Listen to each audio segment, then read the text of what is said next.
Hello everyone, welcome. Sorry, I'm just answering a text here. Welcome guys. Welcome. So, can't hear anything because I'm not in the window. So, just to let everyone know, I'm gonna talk about this a little bit as well. I'm really tired today, guys. I don't know. It's not a bad day. Like, I had actually a really good day. Really fun day. I hung out with friends today and we had a really good time. But you know, I think what it is that, I'm gonna try to lower this too.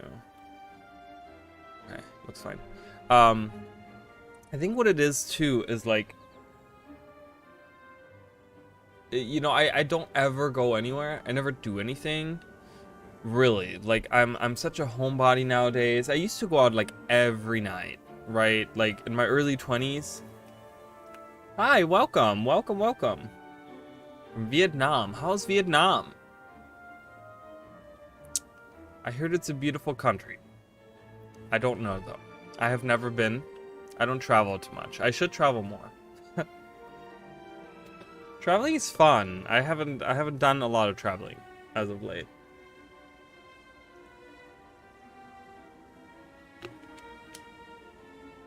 But yeah, it's like I used to hang out a lot more in my early 20s. I used to like, you know, every day I would hang out with friends and we'd go out and like it wasn't like I was drinking or anything. I've never been a big drinker, but you know, we'd spend time, we'd hang out, we'd do stuff together. And you know, yeah, it was tiring and stuff, but nowadays, man, it's like I go out for one day and I need like a whole day to recuperate.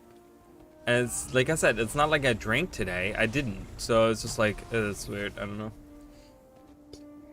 But that's okay. So we're gonna do a little low energy stream today. We're just gonna chill out, you know, and these streams are perfect for that because we kind of just hang out, and we kind of just do a little bit of map completion, and we just talk and hang out, you know, and especially like with Guild Wars 2 being,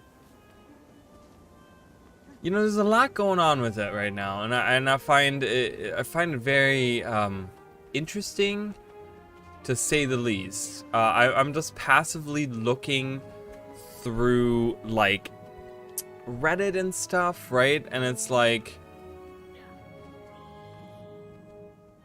it's so weird because there's so many posts that all like pull in so many different directions, where like you'll see a post that says like, oh my god, the rating community is great, and then another post like right afterwards like, oh my god, the rating community fucking sucks. And then it's like, oh my god, the meta is so great, and then like, oh my god, the meta is so bad. And it's like, oh, it's like all over the place right now. So you know, it's weird. Like it's like one of those things where it's like I just stay away from it because I've kind of tried to like make my own. Wow, look at that. Godzilla's gonna fuck these guys up, dude. There's no doubt about it. Look at this. Look at how strong this guy is. Like, he doesn't even care. Look at that. Boom, done. How am I running so fast? I'm just using Signet of the Hunt. It's because I'm little. It's because I'm in a certain character. It looks like I'm going really fast, but I'm not going really fast. I'm just using Signet of the Hunt, which gives me 25% movement speed. And I'm just in a certain character. A certain characters always look like they run really fast, but it's because they have to like, you know, all the characters have to be the same speed, right? So you have a really little character. I think I made this Asuran character like really little too. So if you compare him to other Asuran characters, he's actually like really small. I made him like the smallest size I think Asuran character can be. So he looks like he's not really like, he looks like he's going really fast, but he's just going to normal speed that everyone else is.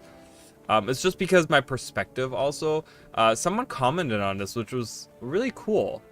They commented on my video saying that like the way that I play the game, the way that the camera is, and the way that I like, you know, I do that stuff, and then my transitions in my video and stuff gives like a lot of immersion, and that's kind of what I go for, you know, because I play this game as an RPG. I don't play it as like a, okay, let's look at the ground targeting and let's look from up here and let's see where everything is at, like this, you know. I don't like playing it like that. So I like it playing it over my shoulder, over my character's shoulder, like really close to my character. And then of course in like, you know, in action camera. Like that's what I like, how I like to play it. So that might make it look like I'm going really fast too, but I'm not. I'm just going to normal speed. Ooh, we're leveling up. We're level 79, guys. Yes, yes, yes. We're gonna go for Untamed once that's available. So that'll be a whole nother thing that we're gonna go for, guys. A whole nother thing. So we already have 105 for that available. That's nice. Because I can just unlock that halfway at least for that run. Okay, this is gonna be a tougher heart, I think, because yeah, I don't really know what I can do here. That's okay. We'll figure it out.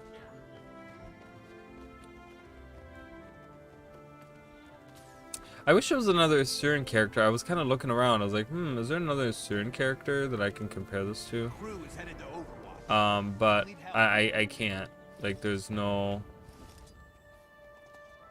other Assyrian character. But if we see one, I'll show you guys how little I am really compared to everyone else.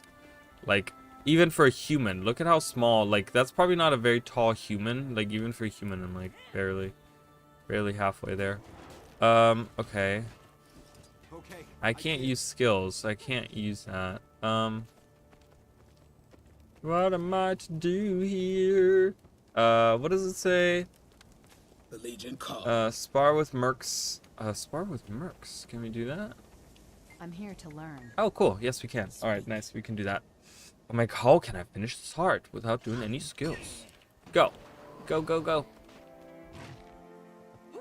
Copper. Oh, look at Copper over here. I wish we had more dogs. I say this like every time we do this because there's so many new dog models that they can use. They even have like a German Shepherd model, and that's not even a pet. Like, I don't know why ArenaNet just doesn't make them. They literally, all they have to do is copy. All they have to do is copy the abilities from other pets. Just to give us more options. Where are you going? It's like running away. I really wish Arena would just like, you have the models in game. They have probably attack animations. They probably have swimming animations. Like, look, Copper is floating. Like, why don't you just do that? I don't know. We're here to serve. Alright, let's fight more of these guys. Alright. Whoa. So strong. So strong. Yes. Let's fight this guy. Can I get some help here? So I just got my week 4 delivery of my thingy. Of my I cannot believe it. you know, the thing. What is it called again? This thing right here. I can't even look at it. That's like one weird thing that they do is like if you purchase something and you only can buy one per account, you don't get to look at it. So I have the supply drop and I got week 4 and I picked up the scepter. I'm gonna use that on my Spectre. I'm gonna use that. I think that's really cool. I love that. It's very shiny looking, and it goes really well with the legendary dagger that I have. So it kind of fits together on the theme there.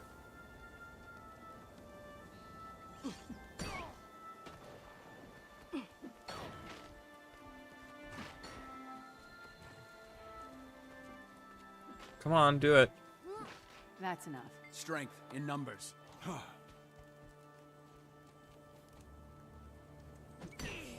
But yeah, you know, and I got home. I want to say like, it was like 3 hours ago. I got home like 3 hours ago, and I like laid in bed the whole time. And then I don't know why I couldn't like, I wanted to like nap, but I couldn't like fall asleep. So I'm like, why? Like, I'm tired, I'm exhausted, but I don't know. But I had a really good time. I played, I don't know, like, I'm not a huge, like, board game person. I used to be.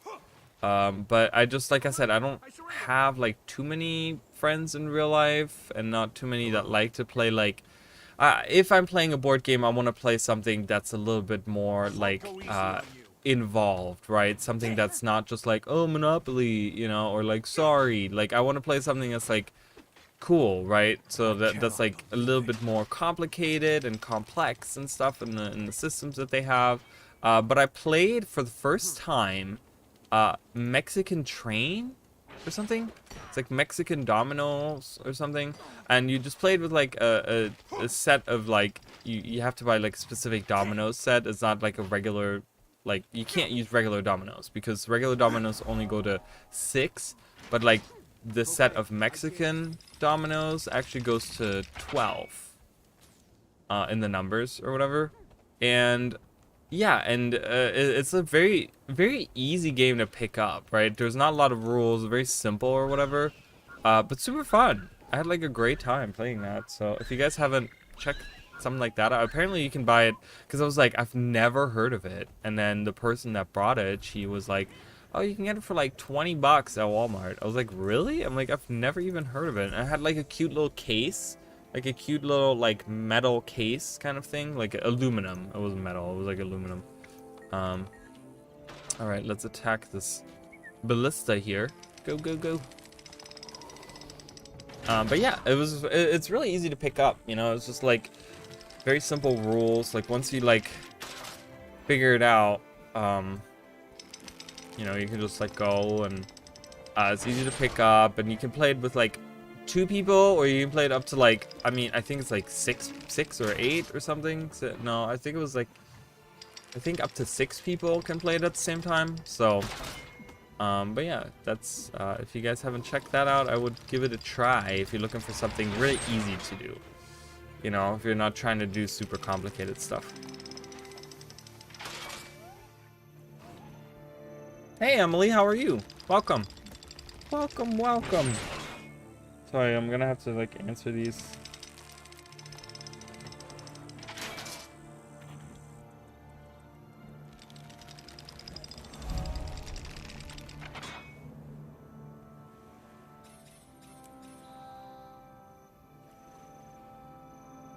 All right, so oh, I gotta get the I gotta get that thing, that Vista. I gotta get the Vista, yo. Gotta get the Vista. No, get away from me. So, speaking of like, ooh, floaty herbs, I like it a lot. Speaking of, oh, bay leaf, of like pets and stuff, right? We're doing ranger. So what's some pets that you guys could totally see? Like I said, I missed that they didn't add a crane. I would have really liked to see a crane added, but I think they didn't do that because the crane. The thing with the crane in End of Dragons is that they're like MOAs. They're like modified MOAs, and they don't really look like cranes to me. I'm gonna be honest. They look very much like this, right? They're just like colored differently. Ow! Why are you shooting me? Shoot the guy that's right next to you. My good God.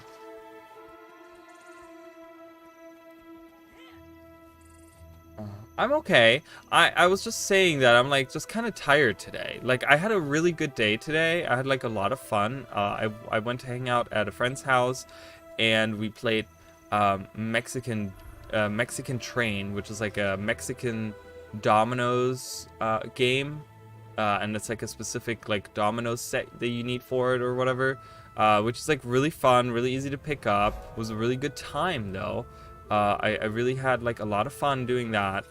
But then I came home like 3 hours ago, and I tried to like nap. I couldn't, but I was really tired at the same time. So I'm like, oh, I don't know. So I was like trying to nap, and then I couldn't really nap. And I was like, and for a minute there, I was like, oh, maybe I should like not stream.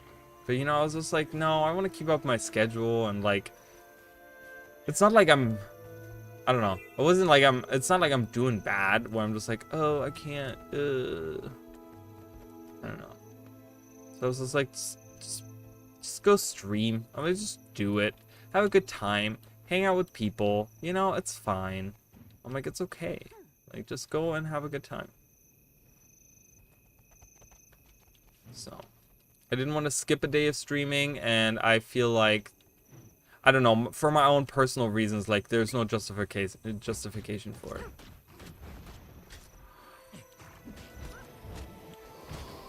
Oh, I interrupted myself again. I always do that. Poison! Oh, I get interrupted. Damn it. Damn it. Go. But yeah, like, there's so many different pets that I could totally see them add where they wouldn't have to put any effort into it. Any effort. Because let's get real, okay? And we can give Arena props for a lot of things. One thing we cannot give them props for is the effort that they put into the pets. They really, like, I don't know, the pets, they seem to, like, not put that much effort into.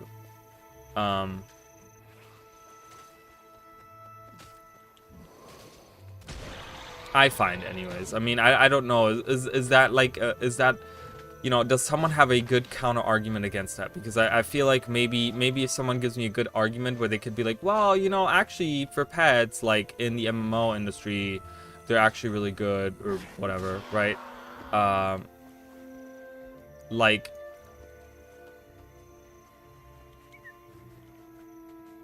I mean, you know, I don't know. Because there's certain pets that I find, like, really cool, but I just think that, like, they just don't add enough. Like, they need to add more. And I really wish that they would add these, like, my feeling is that I don't understand why they only need to be added with new expansions. Why can't they have, like I said, versions of other pets? Like, you know, they could have, like, let's say, next, like, Living World comes out, right? And they're gonna release, let's say, a variant on the Phoenix, okay? And they called it, I don't know, a Rainbow Phoenix. We've had Rainbow Phoenixes. It's actually it was a very rare pet in Guild Wars 1 that we had, and I'm just using this as an example, right? Nothing special about it, right? But you know, it's just a variation on the Phoenix you already have. It has the same skills, but maybe looks a little bit different. Maybe has like a little bit of shiny something with it or something, and they could just release it with the next episode and just put them in that particular map somewhere, right? Which I think would be a smart thing to do, right? Because wouldn't that give people that maybe don't have that episode unlocked, let's say in 2-3 years, right? If Guild Wars 2 is still a thing, it's going strong, stuff's coming out, blah blah blah, whatever, new player starts, and they look and they're like, let me look through all the pets that we have, right? And they look through and they're like, okay, which one? Oh. Hey, thank you for following. I appreciate it very much. Thank you. But it's like, and that makes me think, like, maybe they pick out this Rainbow Phoenix, right? That I'm like just totally made up, right? It's just like this random thing. And maybe they're like, I really want that. And then they're like, oh, the only way to get it is to do this episode. So they have to buy the episode, or, you know, spend in-game gold to transfer it into gems to, you know, like, buy that episode on the gem store or whatever. Like, I think that would give, like, more incentive to do that, and it would be really cool to, like, have different episodes where you have, like, one particular animal that gets, like, one particular pet that gets released. You know, different dogs, for example. I really would love to see maybe the Asian, the Shiba, the Canthan Shiba. I forgot what they were, like, really referring, how they're referred to. It's too far away from the target. Well, it's like way over here. But like, it would be cool to see like a variant of that in one of the episodes where they have like maybe like a kennel where they like raise these to be like, you know, fighting dogs or something in the next episode, and it's just like a little outpost in you know, let's say we go to, you know, and I'm so happy, guys. You know, one thing, as someone that talks about the lore, always having to talk about Cantha and not being able to, like, go to the map for the longest time, and finally being able to actually do that is, it's just really nice, okay? So let's just say we, like, go to, like, Kieran Peak, for example, and they have transferred, or they have, like, they've changed this estate to be like like a village or something. People live there now, right? And they have like a little kennel somewhere where they train, like, you know, Shibas, and you can like tame those, right? Just like add those in. And like I said, they don't have to have special abilities. They don't have to be special in any way. They can literally just be what we already have, but just you know, with a different like skin, you know, just reskinned animals. Like, I would love that, you know. I would love for them to add more. That'd be really cool. That's actually that's an interesting thought. Yeah, seeing Tengu live there, that'd be cool. Yeah, that'd be really cool. Maybe even hostile Tengu. What about that? Maybe these are the secluded, like, Sensali, right? The Sensali in Guild Wars 1 were like the bad ones. And maybe they were like retreating into the mountains after the Ministry of Purity took over, and they still, because of that, hate humans even more, right? And maybe we have to fight them in the first season of Living World. Like, they're not friendly Tengu, they're enemy Tengu. One thing that I find a shame in Guild Wars 1 Tengu, and I just thought about this the other day because it was actually, what was it that I went to it was something that I did in Cantha in Guild Wars 1, and I remember that, like, the Tengu in Guild Wars 1, they hold the swords backwards, which is like, you know, ooh, so cool, right? I don't know, I like that, that's pretty cool. But what was interesting about that was that there was some other weapon they were holding, and they were also holding that backwards, and I was like, oh, that must be like programmed in, where that just like is like automatic on like whatever weapon they carry, whatever one-handed weapon they carry, it's like backwards. I thought that was pretty cool. I don't know what that was. I'm trying to think of what that was. Maybe it was like some axe or something, and they were like holding it backwards, and I was like, it looks kind of strange, but I like the thought of that being just like a cultural thing. I love it. I mean, you know, that's to me, that is one thing that made the Tengu so cool in Guild Wars 1, is that they had these like backwards swords that they used. Like when you had Talon in your team, you know, you could have Talon Silverwing in your team as like a henchman or whatever, and like him just like running around with the sword like backwards. Oh man, it was always so cool, right? This was around the time when like what is it called? The Force Unleashed, Star Wars, the game came out, and it was like, what is that character name? Starkiller or whatever, and you know, he was the one that like popularized the like backwards lightsaber, right? And then Ahsoka did the same thing. Like, that's when it like became like more in the mainstream. I mean, they've always been like in the comics and stuff. That's always been, I feel like, a thing. But yeah, so it's just like, it's like, now it's the cool thing to have, and it's like, oh look, this Tengu's doing the cool thing. That's everyone's doing that. I'm like, man, I wish I could do that, but I don't know how that would technically work. You know, in Guild Wars 2, which is actually, if you look at it, it's actually really funny, because there's a lot of daggers that are actually like forward facing. I think there's a couple of daggers that are like, that don't face like backwards, but they face forwards. And you of course have the like double bladed daggers. I really wish they would do that more. As well as the like weapons that are a weapon that doesn't really look like that weapon. Like you have the, you know, that's like such a weird description. I'm like, how can I make that sound not so dumb? And I have no idea. We're doing really good. Let's go up here. Let's go here. I don't know if there's a thing in there in that cave. That cave is like a dead end. So I don't know if there's anything in there. But definitely through here. So let's make our way. Let's make our way that way. Oh no, we're getting shot at by catapults. Or trebuchets. Are they catapults? Catapults. But there's the, like, you know, and now something that was like later on in Guild Wars 1 that they released, where it was just like weapons that don't look like what's a good example in Guild Wars 1? I'm thinking of like the recently released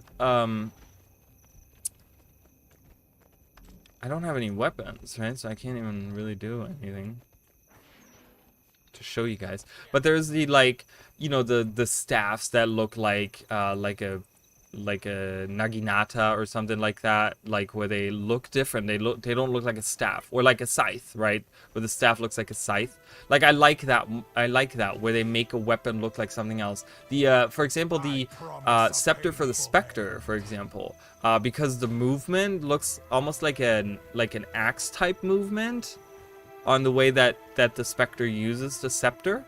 The Spectre scepter, which is like, say that 10 times fast, looks like an axe almost, or like a pickaxe kind of thing, which is cool, right? Because the motion of it, and I said, it's really funny because recently on a stream, actually, I said that when I was playing through End of Dragons and I got that weapon, and I was just like, I don't like it. Like, I didn't like the look of it, but it's really grown on me because of how the animations work, and it works really well with that skin. So I really like that. Oh yeah, the fans too. Yeah, the fans are cool. I have that. As soon as that fan, that one with the dragon that we have as the focus came out, I got that. Yeah, hell yeah. Yeah, I like that too. You know, I really like where like a certain weapon looks like, oh, do I have an eagle already? I do. Where, you know, just that makes it so cool to me. Like, it just makes it different. It gives it like a different flair, and it makes maybe an old weapon set or old weapons on like a class that you've played before, like, feel different. You know, I could see, for example, where you get a sword skin that looks like an axe, for example, where you could, like, you know, you could have, for example, if you wanted to do, you know, which is not something that you should like ever go for, because I've tried that. I have a character that looks like it, but if you wanted to go for like a bleed build on a warrior, which is not ideal and it's not good, I know, but if, you know, if you desired to have that, you know, but you're like, but I don't want to use swords, I want to use axes, you know, and you had like a sword skin that looked like an axe, right? That would like be really cool. I think that would work a lot better for example, with the look that I was going for on my bleed warrior, which was like a bloody guy. Like, it'd be really cool to like have an axe skin, because an axe looks like more brutal than like a sword, right? It looks more like butchery, right? It has that like image of like being a butcher, which gives you more of that like bleeding and stuff, like in that theme. All right, I need you to come up here, pet, please. Look at him zooming. Attack.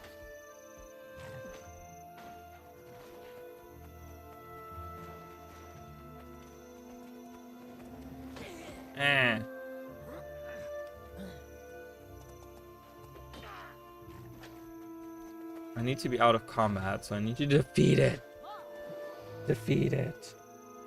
But yeah, you know, scythe staff for dervish feel, or like for, you know, even like I said, the staff that maybe doesn't look like a staff, that has like some kind of, for example, one thing that I really like is the spear looking staffs, because I can now, with the new Vindicator, I can now cosplay as a dragoon. And it's fun. I do that. I have a Vindicator that my main rev, so to say. I don't know. It's not my main character, but like my rev that I use a lot is a Vindicator that uses the. I'm always between the. Oh God, I don't think we can defeat that guy. Do we need to be in here though? We don't. Okay. Oh, the map is closing. Sure, we'll move. But yeah, that's really cool because now you have that, you know, because of the you know, jump ability. It feels very Dragoon, right? Like Final Fantasy Dragoons, you know, that's kind of the feel that I get from it, right? So it's like, I want to use a spear, and I can do that. There's a staff that there's actually multiple staffs that look like spears. There's a lot of them, actually. If you look through them, there's a lot of them that look like that. So, and that's cool to me. And I wish they would do that more. Give me a scepter that looks, you know, like a sword or something. Give me a sword that looks like a scepter, or a mace, right, or something. Just gives a variety. I think that's the best way to do it because, you know, we have so many swords that look like swords. How many swords can you design? How many swords can you make look unique? Right? It's just like, I don't know, you know.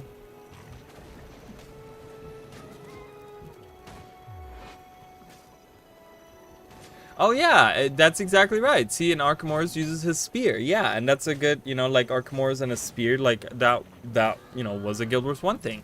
So it really has like a really great theme if you use a spear with it, you know, where you can be, and if you're, you know, if you're damaged, you want to be an Archimedes anyways the whole time because, you know, Saint Victor doesn't really have some, you know, doesn't really have what you're looking for in that spec. So you're mostly in the Archimedes anyways, so you're going to be using that elite anyways. So yeah, that's a great point. And I love that. I love that for it. And I think that's what makes the Vindicator so great, because it's a theme that really works. And that feels really good. You know, whether or not the skills are great, that's always something that they can fix. But that's why I think a lot, not a lot, some of the elite specializations in this new thing aren't as popular. People are looking at numbers and people are looking at mechanics and stuff. I look at the theme of something. I look at the what it is that they're going for. You know what I mean? And a lot of them have very clear themes and ideas and what they were going for, and some just don't. And in my opinion, coincidentally, the ones that don't have a clear theme or that are kind of like all over the place are the ones that don't work. It's because there's nothing to focus on for them. They're trying to like make things happen. And you know, I have to mention, it's like the Catalyst and the Untamed. You know, it's just, people were having fun with the Catalyst until apparently the nerf. I don't know. I don't play it. I couldn't tell you. Everything that I tell you is just gonna come from a place of I have no idea what I'm talking about. But from what I understand, it's like, you know, since the nerf, it's been even worse. But even before then, people weren't really on board. But I think people are more on board if you have something that has a clear theme. And I think it's easier for revs to do that, because with revs you have a legend that's bound to it, right? You have a character in the universe of Guild Wars that you're basing this whole spec on already, right? So it kind of, half the work is already done for you anyways, in a weird way, right? So, but yeah, I mean, like the Untamed, I still think that the Untamed, even to this day, and you could say like, yeah, the numbers are fine, but to me, where's the fun in playing the Untamed? Because I don't understand the theme of it. Like, what is it going for? It just feels like another Soul Beast. You know, I understand the Soul Beast, I get that, but it's like the Untamed kind of feels like that as well, in a weird way. So I'm like, I don't know.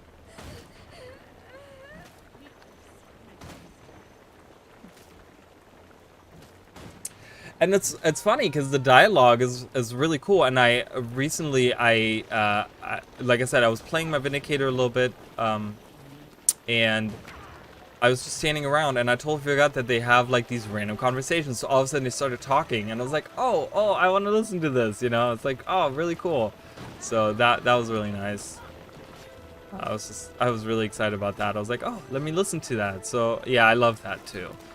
The Revenant is full of like these interesting, you know, I think the Revenant is such a great class for people that love the lore and that played the first game. You know, it's all like these callbacks and it's all these like lore things, and it's just like, it's a great class, you know. So so it's definitely, that's a close second for me on like maining something. I'm still on the Spectre right now, but even on the Spectre, I still have sometimes problems with the targeting, a little bit. So they've improved it, and it's working a lot better than what it did in betas and stuff. But there's still certain times where I'm just like, that's not quite how I want that to work. So, but yeah, I think the Revenant is a great class, and the Revenant has, you know, another thing the Revenant has like just build variety. You know, you can make Condi builds, and you can make it with Kala, or you can just do a Malik's Condi build. You can do a like just a damage thing with Shiro, or you can do like a, you know, like a damage thing with Vindicator, right? Or you can do it even with Renegade if you want to go pure damage, or you can do Condi on Renegade, and you know, and you could even do like an Alacrity thing. You know, I just wish because I like healing in games. I'm a fan of being a support class. I just wish that support was better on Revenant. I haven't tried a like a heal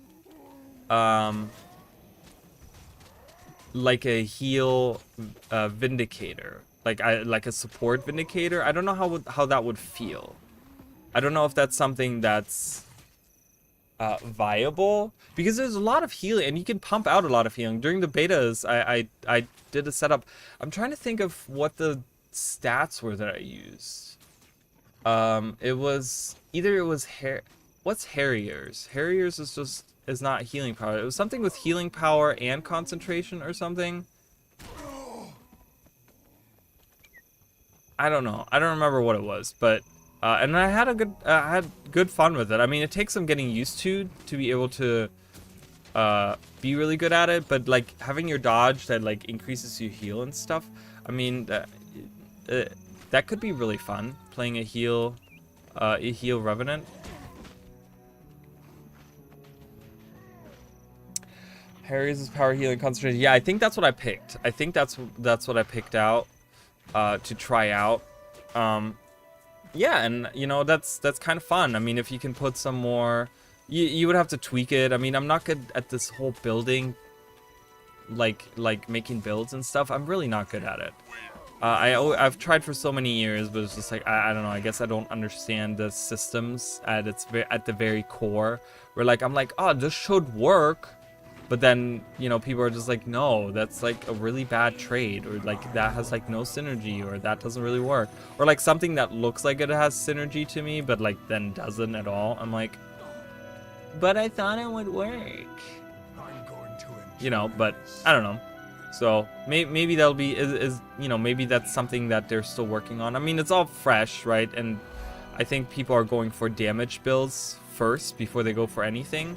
But I would really love to have a healing Revenant, because I feel like, again, I've talked about this, and I did talk about this in one of my recent videos. If you guys haven't seen that, it was the improvements and the like the stuff that I wanted to see improved in the game. And one of them was the Herald tablet, or not, what am I talking about? The Revenant, the tablet, the Ventari tablet, where I just need to see it improved.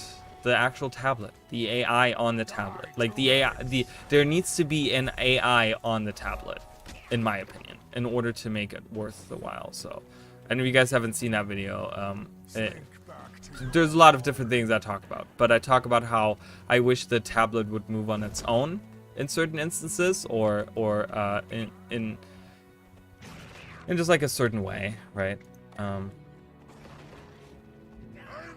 In order to make it more viable. Okay, are we gonna...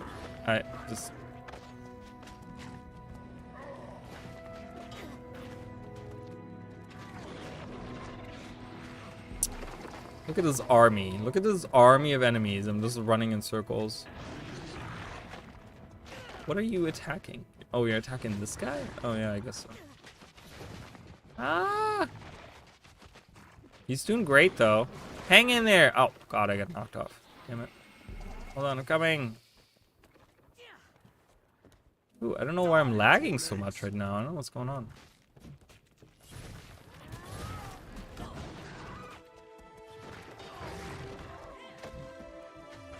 Oh god. Okay, we're not doing good here.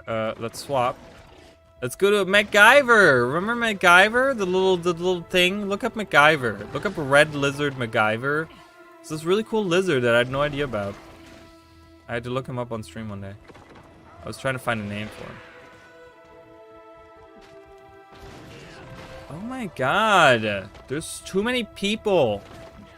I'm dying. This is not good. I don't like dying. Yo.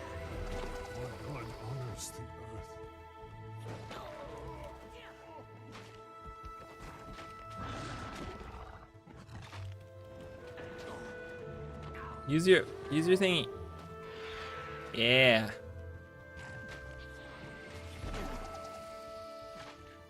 But I think they got nerfed there. It seems super strong though, and I could see working with Harriers. A Ventari St. Victor build could pump out a lot of healing. I think maintain it. In theory, yeah, because you have concentration on there. So if you're good on your rotation, and you know when to swap between Ventari and St. Victor, you know, like you would use St. Victor to pump out the healing, and then you would use you would have to swap. So you would have to swap into St. Victor every time you needed healing on it, and then whoa.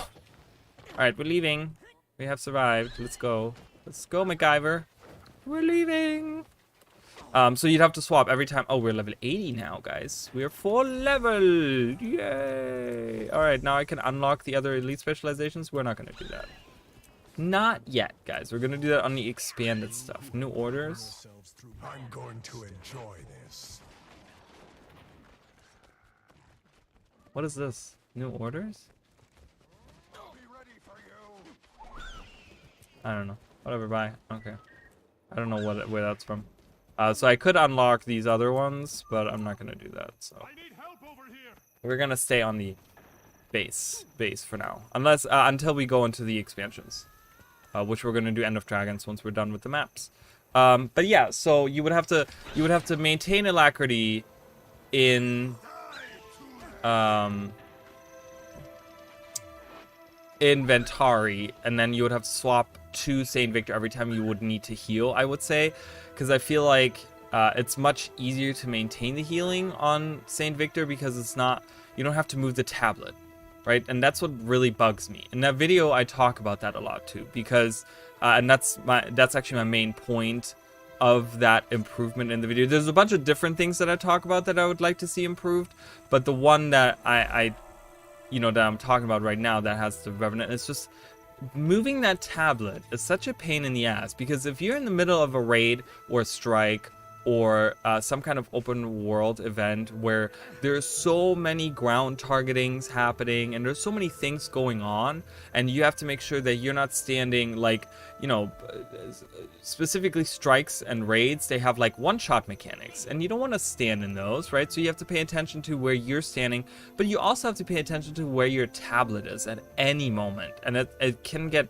I don't know, for me personally, like, and I'd say that I'm like an average player. Like, I'm not very good, and I'm not like, and I feel like I play a lot of different classes too. But I would say that it's really hard to keep track of like where your tablet is at all times. And it's like, you have to make sure, like, oh, okay, a character just like jumped way over here and you have to heal him, so send the tablet over there. And then it's like, oh, you gotta wait to bring it back over to where you are. And why am I lagging? What is happening? I'm getting this like little stutter once in a while. It's really freaking annoying.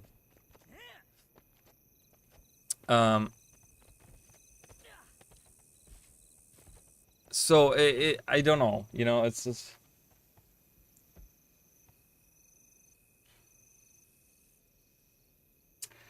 Oh yeah, that's true. You're right, and that increases your healing as well. It gives you like what, like 15% increased healing output for like a certain amount of time when you dodge.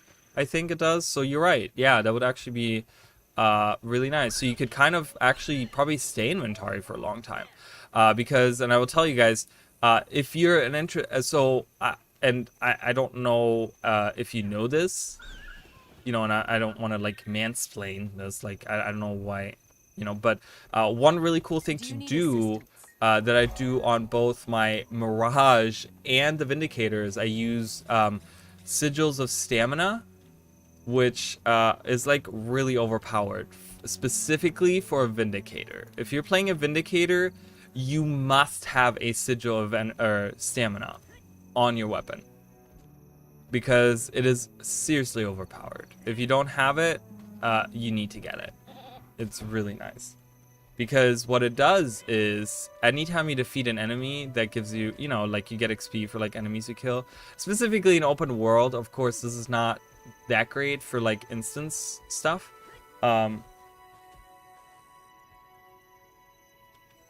Let's talk. So progress. So we have completed. We're at 57%. Oh, you guys can't see it. Well, hold on. Let me move that over so you guys can actually see it. So we're at 57% from map completion. We're doing full map completion on this character. We have kind of completed most of the... we have not done the cities. We have not done the cities, so I have to do Radasum and the Grove down here. But map-wise, we have kind of completed most of this, most of Kryda and this side.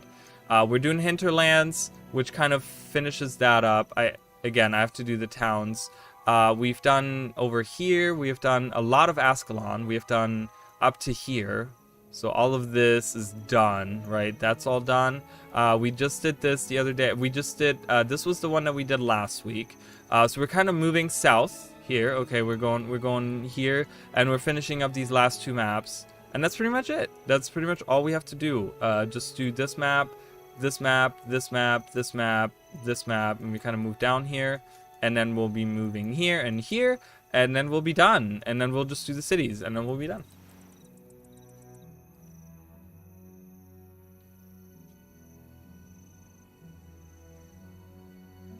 Oh, that's a really good one. Yeah, that's a really good one. I mean, just jumping through the enemies and you killing them and you're just healing yourself, that's really good. I might have to get a Sigil of Vampirism. Yeah, that's a really good idea. Oh, I'm almost, and I only missing one Vista and 1 point of interest on this map. There's a Vista, there's a point of interest. Boom, we're almost there. We're almost done with this map, guys. Yay! Yes, Northside is your favorite. Well, we've already completed a lot of these.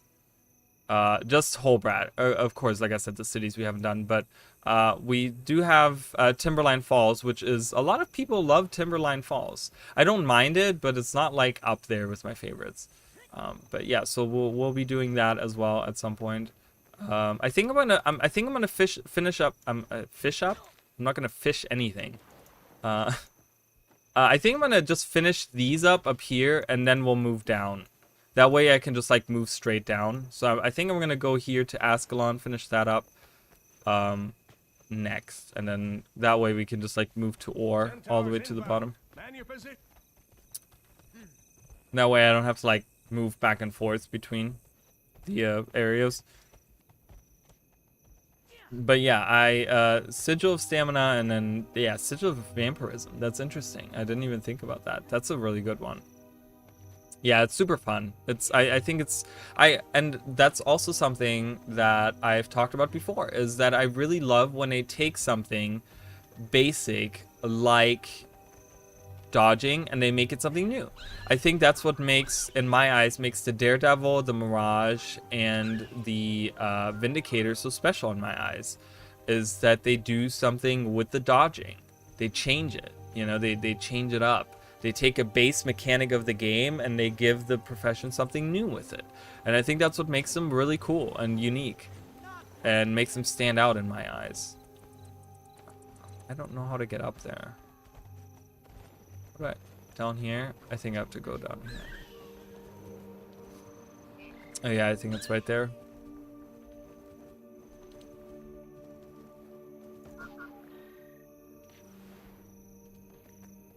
Oh, Fisher is on the map. I was like, why are we talking about Equivald?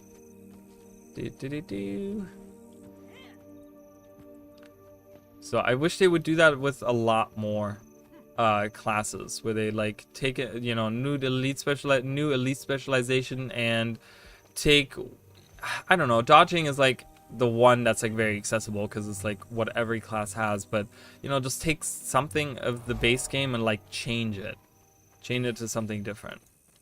And we're done with the map as soon as I glide down here. And finish. There we go. All right, guys. Hopefully I get a key. Let's get a key, guys.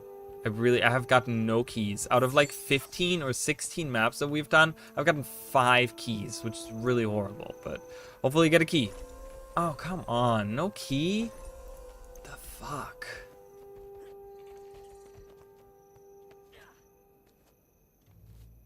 Yeah, well, thanks. Thanks for wishing. Yeah, I just leveled up. Well, I will say that the last few streams that I've done this, we leveled up a ton. It leveled up really fast. By the end of it, it leveled up really, really fast. So, but yeah, I know, you know, fashion rock hype. Well, you know, I wanted to do so once I'm done with the. Oh, what is going on here? Oh, lay anomaly. We can partake in such an event. Go! I was like, why is everything lagging? I can't believe I logged into this. I never do my lay anomaly thing. Guys, I never do. I don't know if I can get any credit for this, honestly, because it's super laggy and yeah.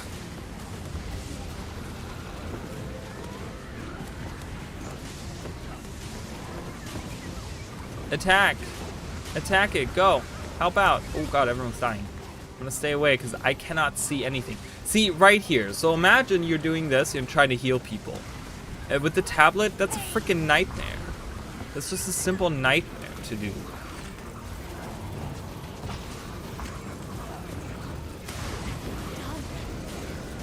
Am I even attacking? Like, I don't even know I'm doing damage. Okay, I got bronze. Enough to get a mystic coin and a crystallized ley energy. I'll take it. Free stuff. Yeah, whatever. Good God. My God. All right. We're going to the next map. Wow, look at that. That was very, very convenient. Very lucky right there. Don't dance dropping dangling dicks. Don't dance dropping dangling. But yeah, so once I'm finished. Oh, I thought I did something. I didn't. Once I'm finished on... Turn that off. My arm is cold. I have the AC blown right on my arm. Turn off? I swear this thing. Okay, there we go. I want to take all the keys once I'm finished, guys. I will be taking all the keys and I will be opening them. Yeah. So I will be opening those chests once I'm done with the whole map, the base map.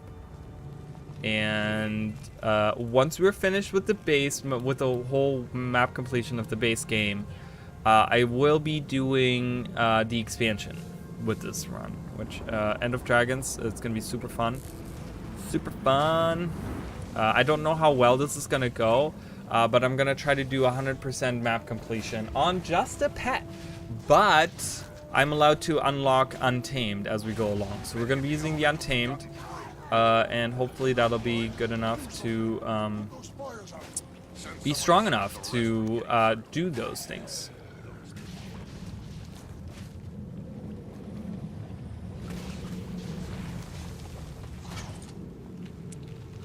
I mean, you know, who knows? We got fire. What just happened? Alright, let's go for the tar elementals. Why am I still on fire?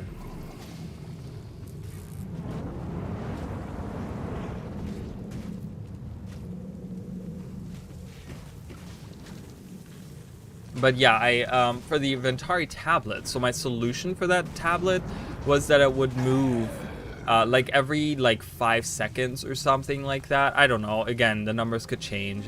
You know, it doesn't have to be every 5 seconds, or it could be more often, or whatever is needed, right? But have the tablet move on its own to the like in the 1200 range, the lowest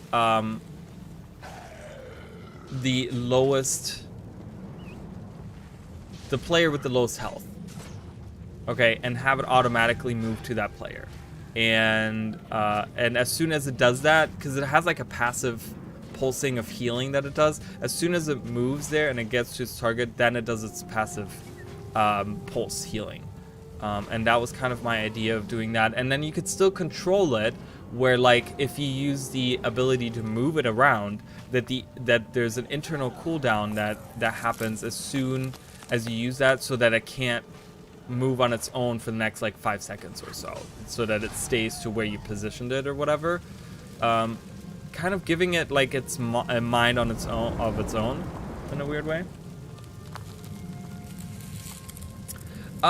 It doesn't help that much, but I just feel like it would just be interesting to go through the expansion using Untamed. I'm currently using skirmishing, which helps with I get Spotter, which gives my pet precision, and light. None of these help my pet whatsoever. This right here doesn't do anything for me. This doesn't do anything for me. This doesn't do anything for me. So the only thing is that I get some bleeding out of this, and I get some precision out of this for my pet. That's all this does. When we look at the Untamed, we can attack things while we're standing talking. Go attack these Flame Legion fuckers. Ow, why are you attacking me? My pet was the one that attacked you. What the hell? When you look at the Untamed, there's, again, not that much to get, but Unleashed Ambush Skills, okay, that doesn't really help me either, so that's the passive there. That doesn't really do much for me.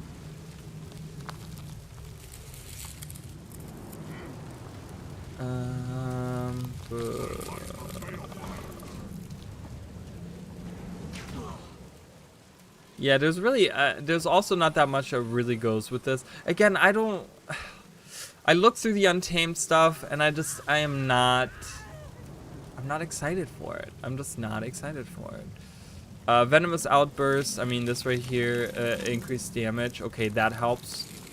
I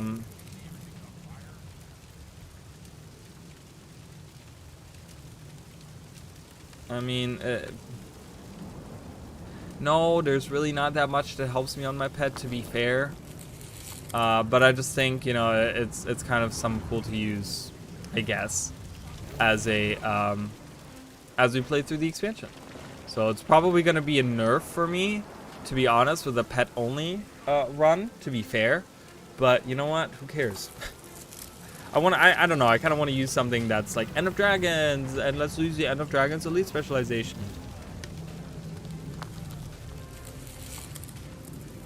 I will say that if it gets to the point where we can't do anything, and it's just really hard, I might switch back over to skirmishing and see if that helps me enough. But yeah, I don't know.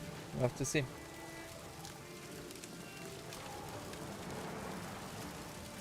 Oh, well, I'm only using the pets that I find. So once I am in End of Dragons, I will be able to use those pets. So I will be in Saitang Province. I will be getting White Tiger as soon as I can get to those. And then, oh wow, he's dying. Heal, heal, heal, heal. Don't die, don't die, don't die. Okay, we finished this hard, so we can just move on. We finished this hard, we're just moving on. Leave, let's leave. Ah. Yeah, but I will be getting those expansion pets. So again, I kind of, this challenge is pretty easy right now as is. It is not that hard of a challenge, okay? And I'm trying to give myself a little bit of a handicap, which I think, like, only use the pets that are available, because I think any of the expansion pets are going to be stronger than the base pets. You know, you look like you look like, I don't know why I said that. You look at an Iboga, for example, and that's like a really good condition damage pet. And it does like really good stuff. Jacaranda does like a straight up damage, you know, it's really good that way. Or even like if you use the if you use the wyverns, those have like a lot of AoEs, right? So those things are probably stronger than any of the base game pets. So I don't know, I kind of want to give myself a little bit of a handicap and just be like, okay, well, we can only use the ones that they gave us in the base game, and they haven't been updated since 2012. What it feels like. Ooh, noxious waterfish. That's cool. I'll have to do some fishing at some point, guys. You know, maybe I'll do like a really boring stream one day where I just sit there for 3 hours and fish. I don't know. I don't find fishing that exciting. I'm like, it's fishing in game. It's just like real life. It's not that exciting.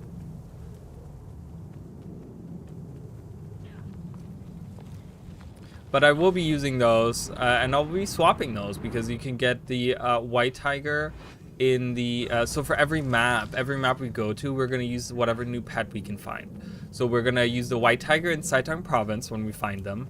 I know of a couple of spots where they are, and one is like really easy to get to, like right outside of the Saitang harbor. You can really easily like walk there, and it's like right outside, up on a like hillside or whatever. And then like Zendaijan has them, Zendaijun I should say.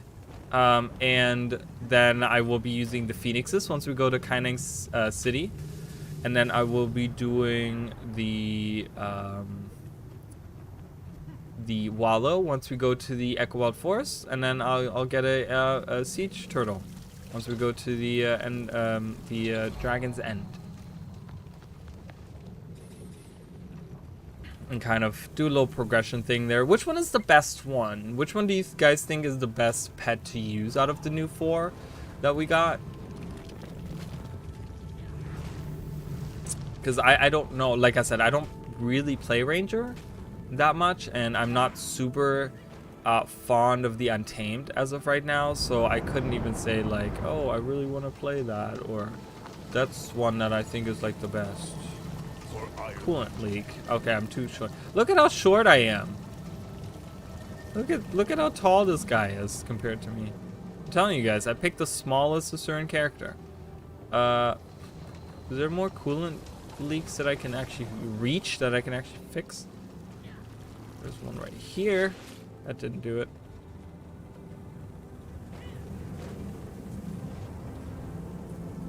Welcome to everyone that's here, by the way. Thank you guys so much for coming by.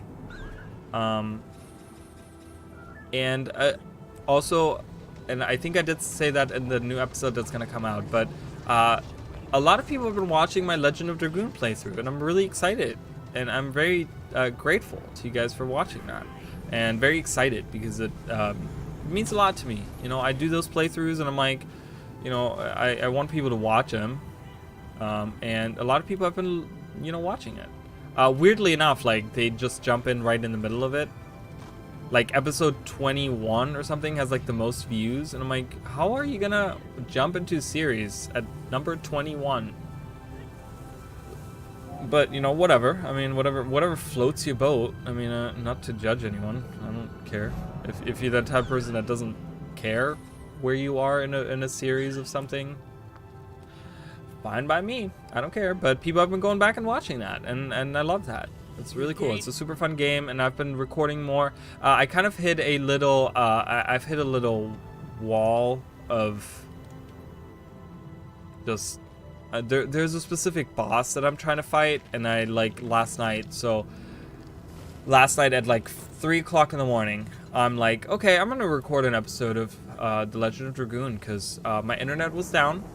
They were having issues with it, so there wasn't really much that I could do.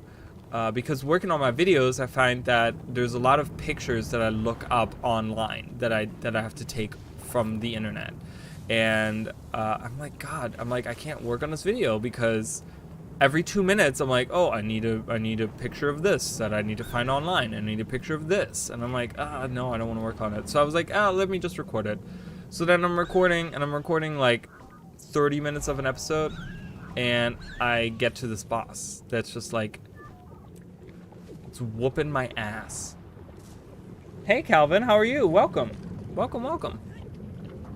And yeah, so then I'm like fighting this boss, and then I'm like, I lost to it. So then the whole thing in the episode was that I said, you know what, I'm gonna do a little skip here, guys. Like I do that once in a while, you know. If you guys have watched my playthroughs, you know, I do a little skip. I don't like make you guys watch me retry the same fights over and over again. So I was like, okay guys, well I'm gonna skip here to like when I win the boss or whatever, and then I sit there for another hour and a half to try to finish that boss, and I couldn't. I died like twice to that boss, and I'm like, what the heck?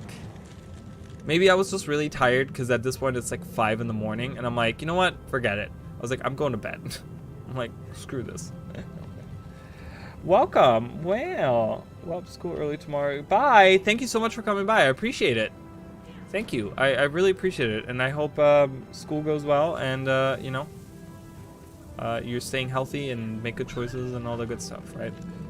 So, but welcome from all over the world. Everyone's here from all over the world. I love it. That's great. I always talk about that, because people, like, they ask me, you know, they're like, so when you stream, like, you know, who do you stream to? I'm like, dude, you wouldn't believe it. I get people from like all over the world, which is so cool. I love that. Like, that is the one great thing about the internet, right? Is that we like can connect with people all across the globe, and we get to like enjoy each other's company and hang out with each other. And you know, because we all like, specifically, even, you know, if you come from a different country, you know, you have like, you know, it's like you have a different outlook on life, and you have different experiences, and you know, it's like no one opinion is ever right. You know, when I look at like some of those like Reddit posts that I talked about earlier, for example, it's always like people always look at them as like black and white. But like my channel and my videos that I make are specifically about creating discussion. It's not about me trying to influence you, and that's where the whole influencer thing comes in. I would never want to be called an influencer, because that's not what I'm here for. I'm not here to influence you guys on anything. Like, never ever would I be put myself in a position where I'm like, yeah, I want to make these people do something, or make them. That's what I feel like the name influencer implies, right? But I would never want to do that. So I hate that term, but you know, and that's not what I'm here for. My channel is here to start discussion, which is, you know, if I throw my opinion out, my opinion doesn't necessarily need to be right or wrong. There's different opinions, and there's different arguments to certain things, but I want to start a discussion on maybe, because there's lots of times where you guys like tell me like, no, this and this, and then I'm like, maybe I'm in the wrong. And oh, can I wait? Oh, I can just skip this. I don't have to open the gate. Huh. Look at that. We're skipping. There's Vidia's Flame Tribune. We're gonna leave him alone to his devices. I don't have an elite spec right now. I'm not using one. We're just doing the base map. We're doing the map completion on the base game, and I am not using elite specs. So I'm just using a base ranger right now. We will be going with the Untamed once we go into the expansion map, because once we finish the regular world completion map on the base game, I will be doing End of Dragons, guys, and I'll take this character into End of Dragons, and we're gonna do just pets there, and we're gonna do map completion there, and I'm gonna be using Untamed. We're gonna be unlocking Untamed when we go there. Ah, run, run, run. Oh, scary. Well, what is that loud sound? Ooh, do I have a Warthog? Do I have a Warthog? I think I do. I think I already do. Yeah, I do. Okay. There's a lot of interesting sounds that you can hear. Right there, there's like a, it's like a stone grating against each other sound. It's really weird. There's a lot of weird sounds on this map, I think. Wow, welcome Australia. Nice. Oh, thank you.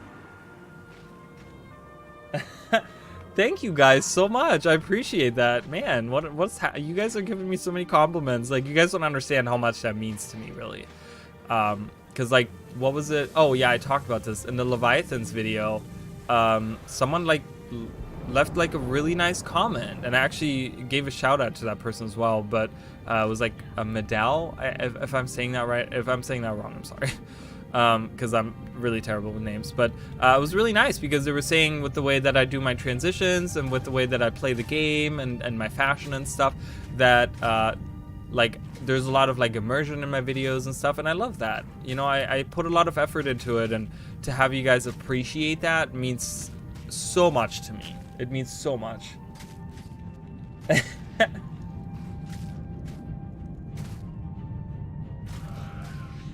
Yeah, is that right? I have a vibe. What is that? A good vibe? But yeah, you know, and I don't know. I'm Spider King. I know we've seen a lot of Spider Queens before. I've never seen a Spider King. Ugh. Oh, that's really gross. That reminds me of the hand thing from yesterday. I was playing Elden Ring yesterday, guys, on stream, and there was the hand monsters, and they're just really, really unsettling and gross.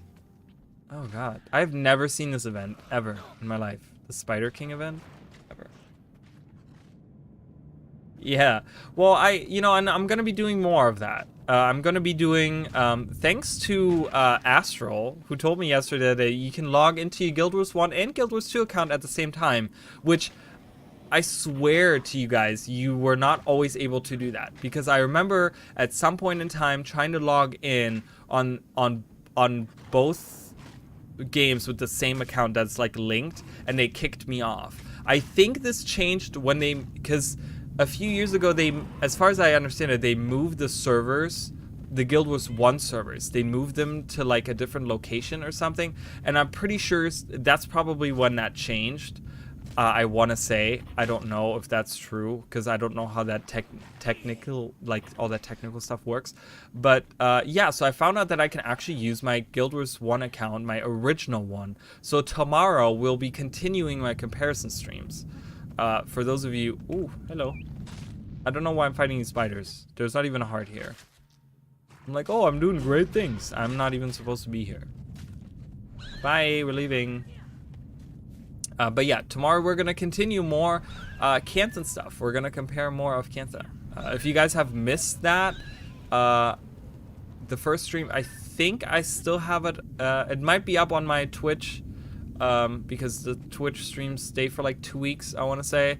And I think I have it on YouTube as well. So if you guys want to go on my YouTube channel and check that out, that was the first one we did, and we did all of Saitang. Saitang Province, and then Xingji Island in Guild Wars 1, and we did a bunch of stuff there. And it was super fun. I had a really, really great time doing that, so... Oh my god, you did? You know what's really funny about the Tingers thing? I was thinking about that today. Oh, red MOAR? Do I have one? I do not. Nice, we got another pet.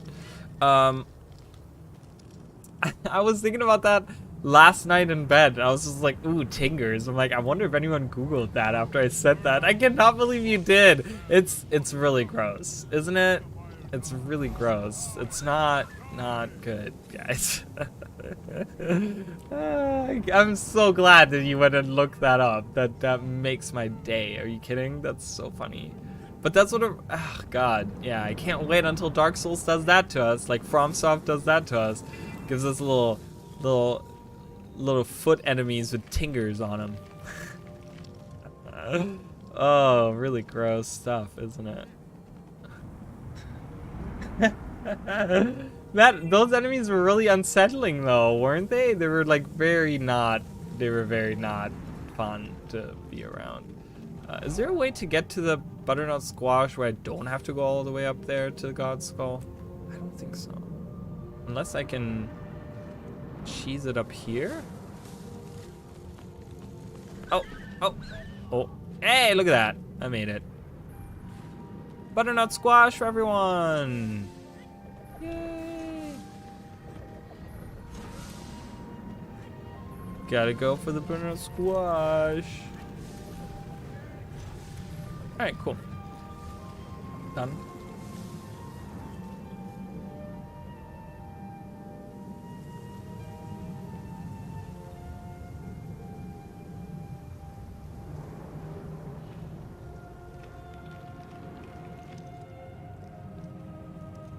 Winds of Change is pretty cool. Yeah, Winds of Change is fun. I will tell you guys, I will point out, so I did have, before End of Dragons came out, I made some, like, walkthrough of all the maps in Guild Wars 1. There is a playlist on my channel that's just named, Cantha. Guild Wars Cantha or something, Guild Wars 2 Cantha or something like that, is what that playlist is. And I play through the base game of Factions, I play through Winds of Change, and I play through, I do some vanquishing as well in those. Oh, I can only carry one truffle at a time. What a great mechanic, ArenaNet, fantastic. I have to bring one truffle at a time to this person. What the hell? Anyways, here, Chief, have your truffle. Truffles? What can I do with the truffles? Bring your truffles back. Oh, I gotta feed their pets. Ugh. Okay, here, have a truffle. There you go. Okay, thank you so much. I appreciate it. Yes, thank you. I will be, these will be up on my Twitch channel. I have been taking them off my YouTube channel, but they will be on my Twitch for a few weeks, so you can always watch the rest after. I really appreciate you coming by. Thank you so much. Have a lovely rest of your evening. Was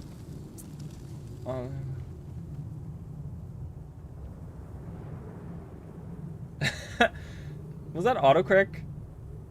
What's Carthage? Carthage? Is that like a town or something? That was weird. That's a weird autocorrect thing there. That's really funny though.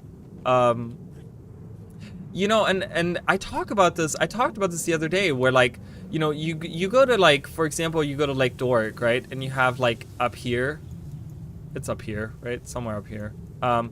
You have Fort Avenia, right? For and like you say, for Guild Wars 2 players, that name has absolutely no meaning whatsoever. Fort Avenia, they're like, okay, cool. Fort Avenia, whatever. For Guild Wars 1 players, they're like, oh my god, it's named after Fort Avenia. Like, that's so cool, you know? That's like, oh, I gotta feed the, I forgot. Gotta feed the war dogs. Can I feed the same one? I can. Haha. That's so funny. It's an ancient city in North Africa? What's the rival of Rome until the Romans totally demolished the city?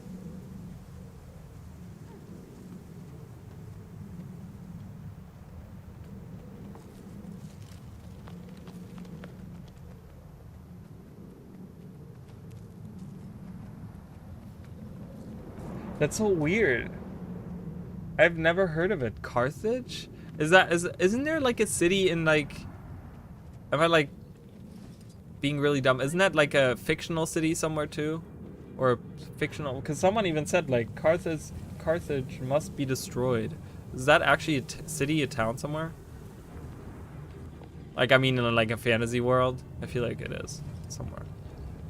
Anyways, yeah, so, but yeah, I mean, it's like, you know, we did the I only did one comparison stream. If you guys missed it, there's only one stream that I did last week. It was my first one, and we did, like I said, Xingji Island as much as we could anyways. And, you know, it's a side-by-side, it's a split screen, so you can see both games at the same time, which is super fun and really cool. But, you know, it's like, I just walk through there and it's just so much fun. It's so cool, you know, and it's like, I love showing it to the people that didn't play Guild Wars 1 because I totally get that people don't want to go back and maybe Guild Wars 1 isn't for them. You know, they maybe want to, they don't maybe, oh my god, you're killing all the war dogs. I can't feed them anymore. Oh, it's so sad.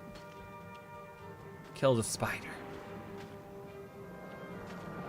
Well, I'm glad you enjoyed that stream. It's super fun. So tomorrow we're doing another one of those. So just so you're aware, I'm doing another one tomorrow.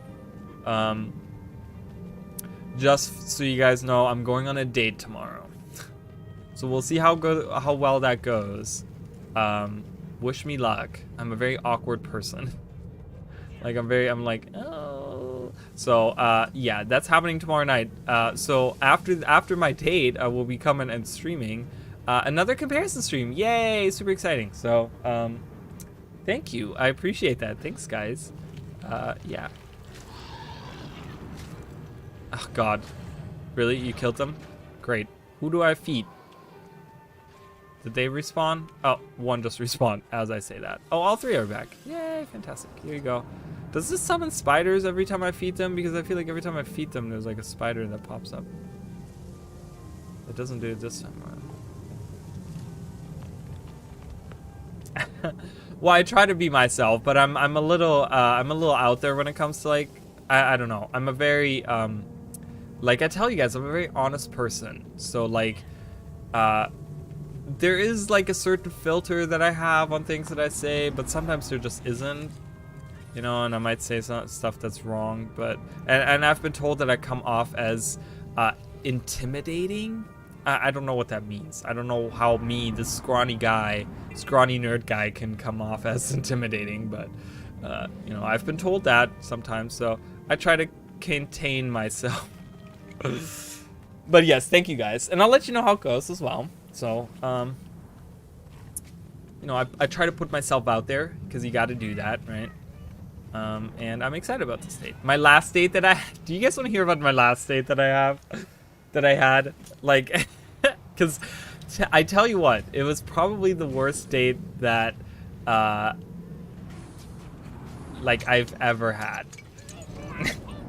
Yes, you want to hear about it? Okay, so, it was this guy who we'd been talking.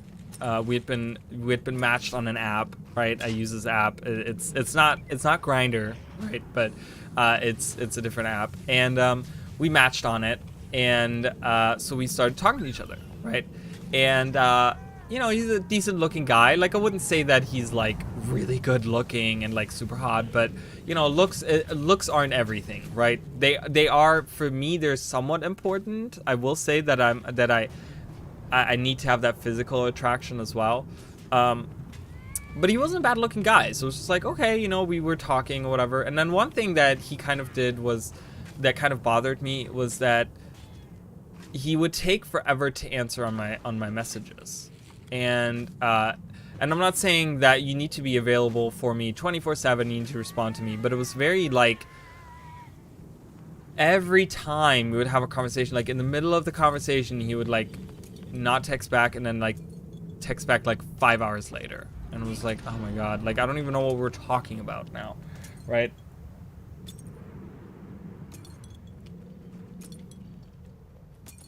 Say that about me because of my IQ.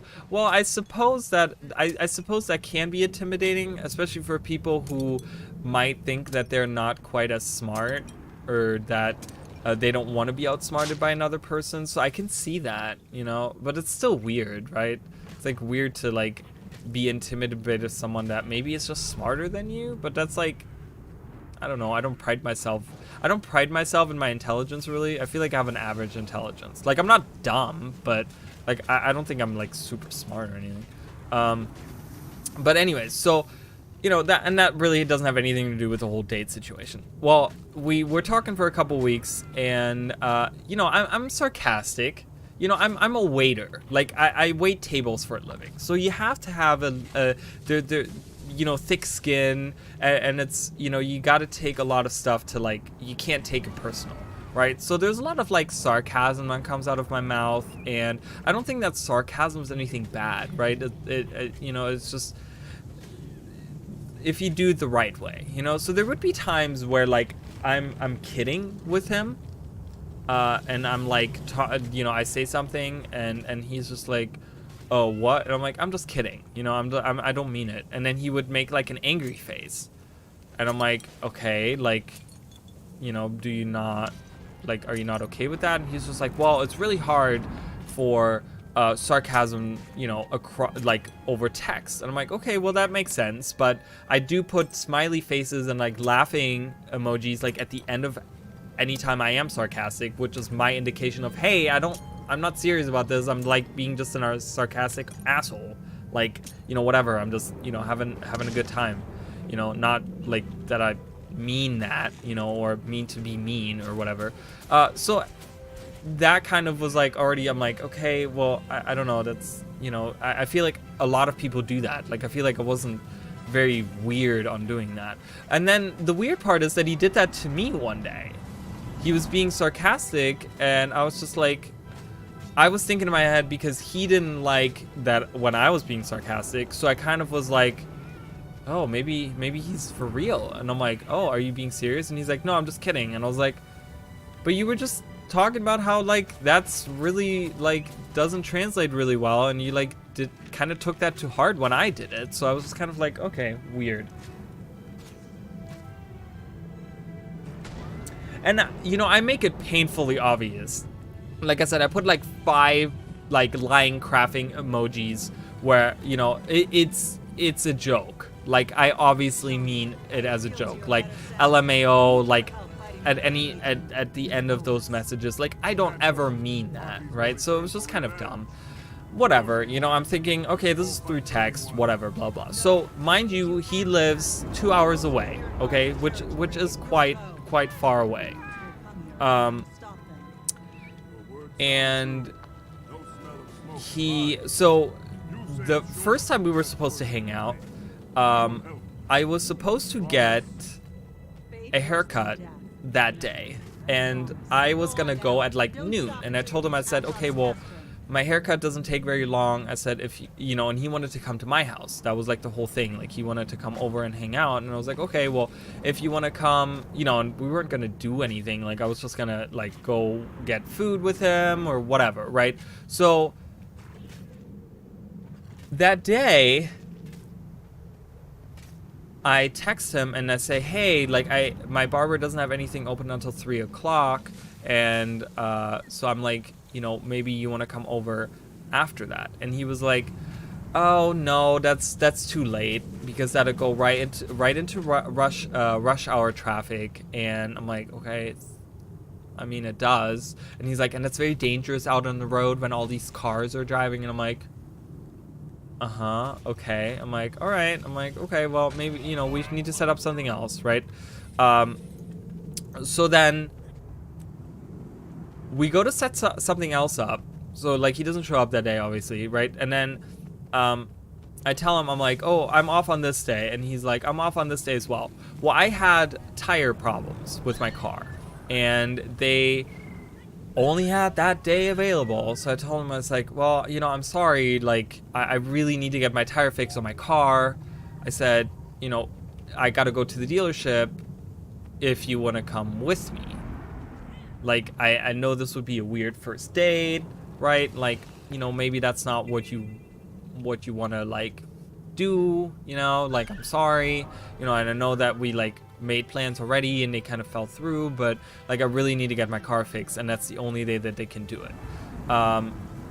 And he was like, oh yeah, well, I'll come with you, like I'll hang out, I don't mind, we can hang out there, and you know, we can spend some time together. And I was like, oh, that's, you know, I was like, that's kind of cool of him to say that. So I was like, okay, cool. I was like, you know, like I'll let you know what time I'm going, and then, you know, we can meet there. I think I said we could meet there or something like that. Or no, I told him to come to my house first and we drive there together, is what I said.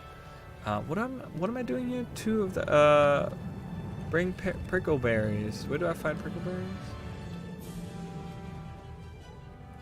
That's fine. I'll find them. I'll look around. Because I know there's like bushes around, aren't there? Okay. I'm walking away from the heart. Where are the bushes? Are they further south?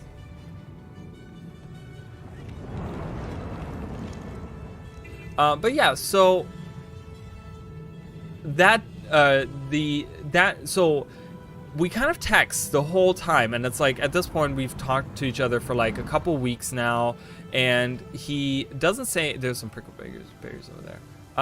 He doesn't like say anything to me about like anything, right? About like meeting or whatever. So I'm thinking we're still on, we're still gonna go, we're still gonna do this, right?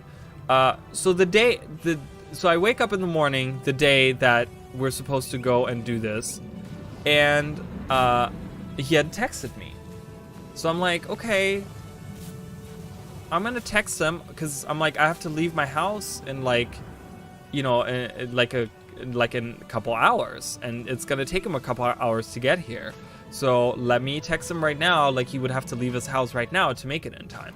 So I texted him and I said, hey, you know, I haven't heard from you, but like, if you still wanted to come to the dealership with me, you would have to, like, you know, leave soon, because I'm going to be leaving at this and this time because I have to be there at this time. And I had told him, I think like a couple days before, what time it was that it was there, so he knew what time it was. So he proceeds to text me, oh yeah, my car is still in the shop and I won't be able to make it today. So I'm like, the whole week he didn't mention anything about his car being in the shop. He didn't mention it the day before. He didn't mention it like any time, not even the morning of, where he could have like just been like, hey, I might not be able to make it because my car is still in the shop or whatever. Like, he literally was like, well, I was supposed to get it back. I'm just thinking to myself, you didn't mention anything about your car the whole time. I'm like, that's kind of messed up, right? That you didn't say anything. Like, why wouldn't you tell me about that? Yeah, so I'm just like, okay, whatever. So I go to the dealership by myself, and then I think he felt bad. So he kept on texting me like, oh man, I wish I was there with you, like hanging out and stuff. And I'm like, uh-huh, sure. Like, I'm at this point, I'm like kind of PO'd, right? Kind of like pissed off. So we then make plans for the week after. And, you know, and for me to give someone like a third chance is very rare, but I can't blame him for the first time just because of the haircut. Like, I kind of took the blame for that one, which I don't know really if there was anyone to blame, but you know, so that wasn't really a second chance. That was more of like, you know, like that wasn't really the first chance. The first chance was the car dealership to me, right? So I'm like, okay, let me give him a second chance, and let's make plans for that day. So we made plans for that day. I said, I'm not going anywhere. I'm not, like, I'm completely free. I'm not going anywhere. I said, you can come to my house. We can go get food together. You know, we can have lunch together, and we can, like, hang out, you know, later and go to my house and, like, play video games together or whatever, right? And he was like, okay, cool. So the day comes, and he texts me that he has a doctor's appointment. Okay, he doesn't cancel on me. He just says that before he comes to my house, he has to go to the doctor's. But the doctor's is like an hour away from, like, further away from me. So he at this point would have to drive 3 hours up to me. I'm like, why is your doctor so far away from me? Anyways, right? I'm like, that's weird.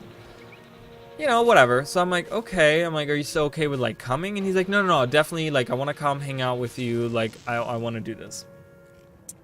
The story has not even started. I will tell you right now, the story has not even started because it gets really fucking bad from here, okay? I'm telling you, it's not that the story is going to turn around magically. It's going to get worse, okay? So he's telling me he has to drive 3 hours. I'm like, okay. So on the way, he texts me and he's like, oh, I'm really hungry. Yes, exactly.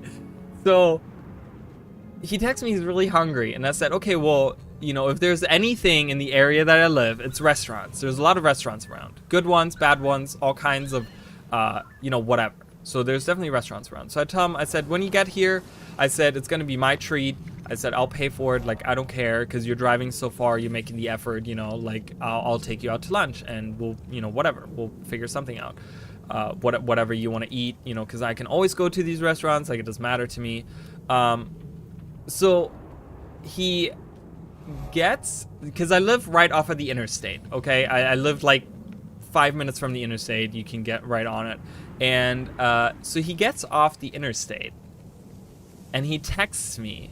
Guys, and this is where it gets like, where I was just like, oh, I really fucked up. Like, I really made a bad mistake here. He texts me, he's like, what the fuck is this town?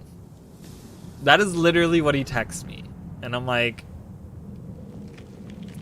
what do you mean?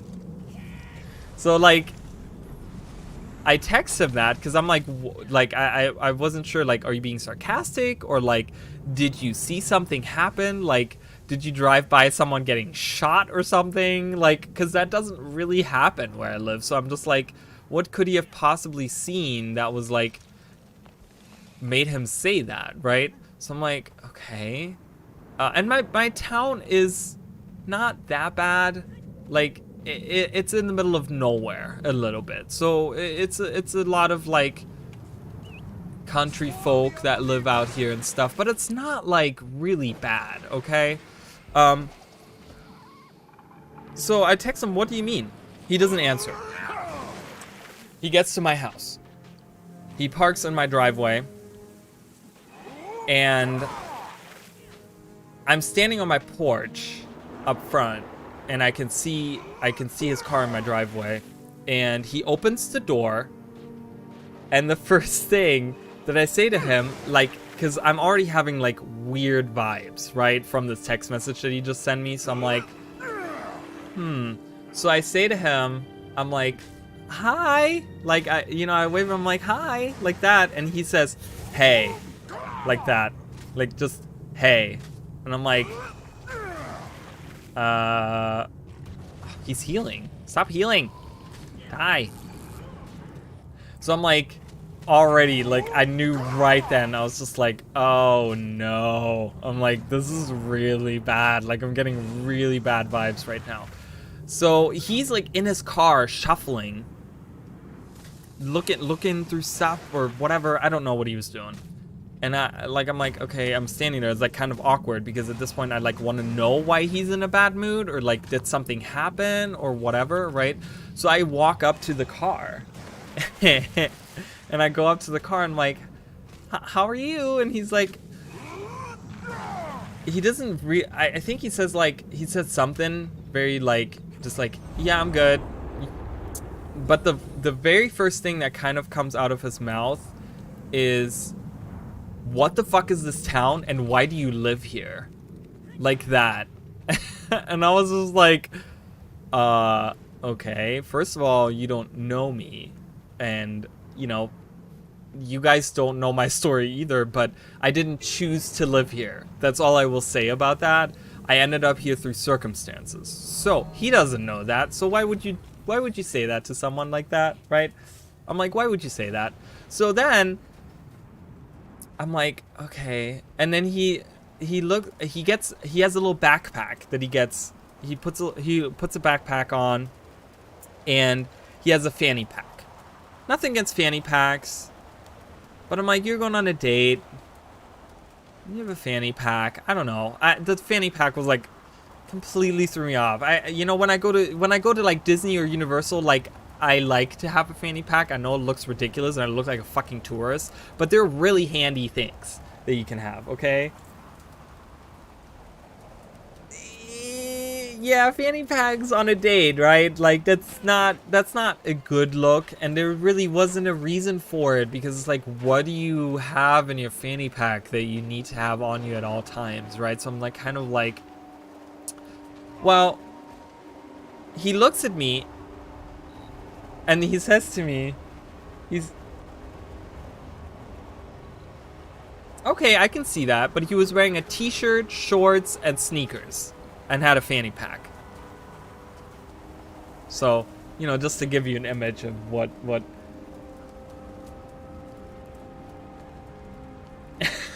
Oh, it gets better. You guys haven't even heard. So the next thing he says to me, he already at this point he said like two things that are like, the hey, the way he said the hey to me, as well as what the fuck is this town and why do you live here? Like, I'm already like way turned off from this whole thing.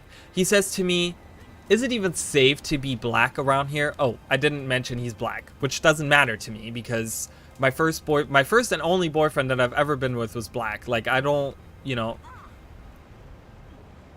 whatever. Like, I know there's a lot of opinions about that, but to me it doesn't matter. Like, whatever,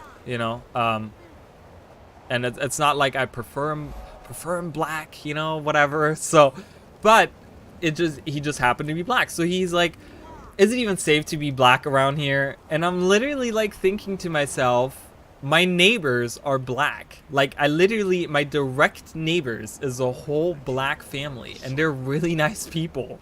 And they like, I don't have anything against, like, it's just so weird. All right, chicken, whatever. I was trying to be like not offensive or anything. Unsubscribe. Ching.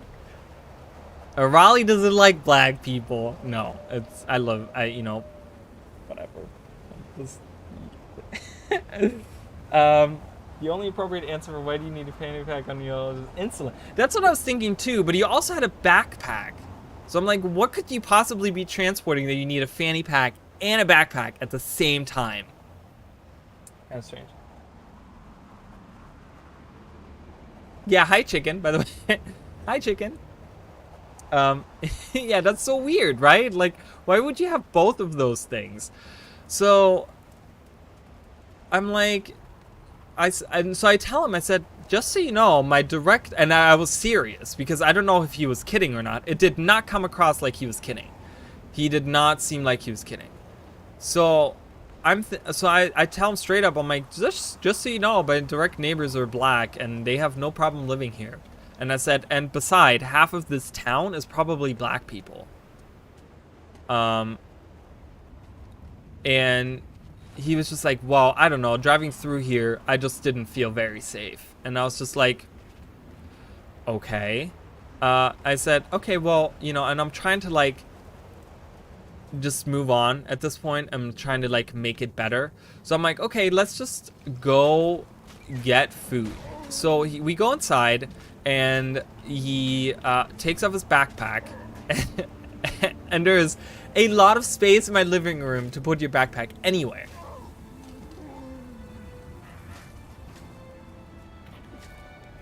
You're no longer offended. Well, that's good. Thank you for not being offended, because I don't want to offend anyone, especially not black people, because I literally you know, I don't know the whole thing. I don't know what people have against black people. I will never understand that, because I like whatever. I'm not gonna get into that discussion because it's just, to me, it's a stupid discussion, which, you know, I would be the one starting, so let's not do that. Yes, Guild Wars 2. No, finish my story. Let's finish my story real quick, because I know I'm like long-winded on this fucking story. So he's looking to place his backpack somewhere. He's not taking off his fanny pack, but he wants to take off his backpack. And he's holding his backpack, and he's kind of like walking around my living room, and he's like trying to place it somewhere. And I look at him, I'm like, you can put it anywhere, because I have like couches, I have tables, I have chairs. It didn't matter to me where he was putting this fucking backpack. So I'm like, anywhere's fine. And he's like, well, I just don't want your dogs to chew on him, chew on my backpack. And I said, listen, my dogs are so old, they're lucky when they can get up nowadays. I said, they're not going to be... Thank you for following. I appreciate it very much. Thank you. So like, he's like, okay. And I'm like, you can put it right there. And I tell him like, and I felt like I was like being very condescending towards him, like patronizing in a weird way, because I was like, you can put it right there on the couch. You can put your backpack right there on the couch. It'll be safe. They're not gonna go chew on it. I said they haven't chewed on anything in like 10 years. Like, there's your stuff's safe. And he was like, okay, I don't want that. Let's get this. Let's see what I get. Yay! Whatever. Let's get that Vista over there. So he's like, I'm hungry. Like, as soon as he puts his backpack down, he looks at me and he says, I'm hungry. Like that. And I said, okay, well, we can go get food. Like, anywhere you want to go, let's go get food right now. Let's just go leave. I'm thinking at this point he's just really cranky because he drove a long way and he's really hungry. He hasn't eaten all day. Like, that's what I'm thinking in my head. Okay. So we leave. In my car, of course, you know, like, we get in my car, we drive, and he's kind of, thank you so much for subscribing. I really appreciate it. What is that glider? This glider right here is the Griffin Hatchling glider, which I thought was really fun for the Tamer challenge to use. It's a little Griffin Hatchling, and he tries really, really hard to carry you. It looks really ridiculous on a Norn. But it works on a Nasura, I think. It works the best on a Nasura character. It's really cute. Yes. Yes, thank you for subscribing, Mark. I appreciate that. So, how do I get up here again? So we get in my car and I tell him like, where do you want to go? And he was like, I don't know any restaurants around here. I said, just Google places around here while you were sitting in the car and we'll find a place to go. So he picks this place to go and we go, and he's a little condescending while we're in the car, because he's kind of like, it's weird because he's kind of like, oh, this town is so weird, and like, oh, this is really cute. Oh, look how cute they made that look. And it just sounded really weird the whole way. It didn't bother me though. I was just like, whatever. I didn't care. I was like, whatever. We get to the restaurant. The whole restaurant thing, I'm gonna skip because it was actually fine. We had a great conversation. He plays video games. I play video games. I watch anime. He watches anime. So we talked about those things, and we had a good time talking about it. We had actually really nice conversation in the restaurant. He had a couple beers. You know, he didn't get drunk or anything. I paid for the check. He was very grateful for me to pay. Like, I was like, oh, this is on the up. Like, I'm like, oh, okay. I'm like, maybe he just needed some food. I'm like, we have a great conversation. You know, it's very, you're too considerate. Is that right? Am I? I don't know. I try to be. I feel like as a human being, you should be. But, you know, whatever. I mean, you can choose not to be. Whatever. So, we leave the restaurant, and we come back to my house, and we, he, on the way home, is like, oh, I really want something sweet right now. I really could go for something sweet. And I said, well, I don't have anything at the house because... and I told him, I said, usually when I have stuff at the house, like, I can't keep my hands off of it and I'll just eat it in one go. So I prefer to, like, not even buy really anything sweet, so that I don't just, like, scarf down a whole bag of, like, Twix, you know, in, like, one night. Because I will do that, and it's very terrible. It's really bad. So I'm like, you know, I'm like, I don't have anything. And he's like, you don't have anything? Like, you don't have anything at the house? And I'm like, no, I'm sorry. Like, I don't, like, I have other food, but I don't have sweets. And he proceeds to smack his mouth. There's one thing. No, there's a lot of things. Not a lot of things. There's some things that really bother me. Smacking your lips, or when you're, like, eating, like that. Don't do that. Don't do that. I'll call you out on it, and it's not going to be pretty. Don't do that ever. Like, whether you're chewing or if you're not chewing, because he wasn't chewing anything, but he was doing that anyways. And I'm like, I got to try out the grenades. I don't want to do that, though. I can't use skills. What am I to do? It's really annoying. I hate it. It's really gross. It grosses me out. It's not fine. It's not okay. Like, close your mouth. He did that for no reason. I look at him. Literally, I looked at him and I was like... And he's like, what? I'm like, nothing. I'm trying to be nice, right? So I'm like, nothing. My eyes like twitching, you know? The grenades. I gotta use the grenades. Okay, I looked at him and I needed to add the grenades. That's really stupid. Maybe these trolls, maybe just attacking these trolls will work. So we're in the car, we're driving home, and he's talking about, like, he wants sweets. So I don't have any. We get to my house, and he's like, I'm just gonna order someone, like an Uber Eats thing or whatever, to deliver me shit to the house. I was like, okay. He's like, I'm gonna get some stuff that I want to get. And I was like, okay. He's like, do you want anything? I was like, no, I'm fine, thank you. Like, you know, whatever I need, I have at the house, so I'm good. I don't need anything. So then he buys he orders a coffee, and he's like, I bought you coffee. I have to use the grenades, guys. I have no choice because none of this works. So I have to go get the grenades right now. It's a valid response.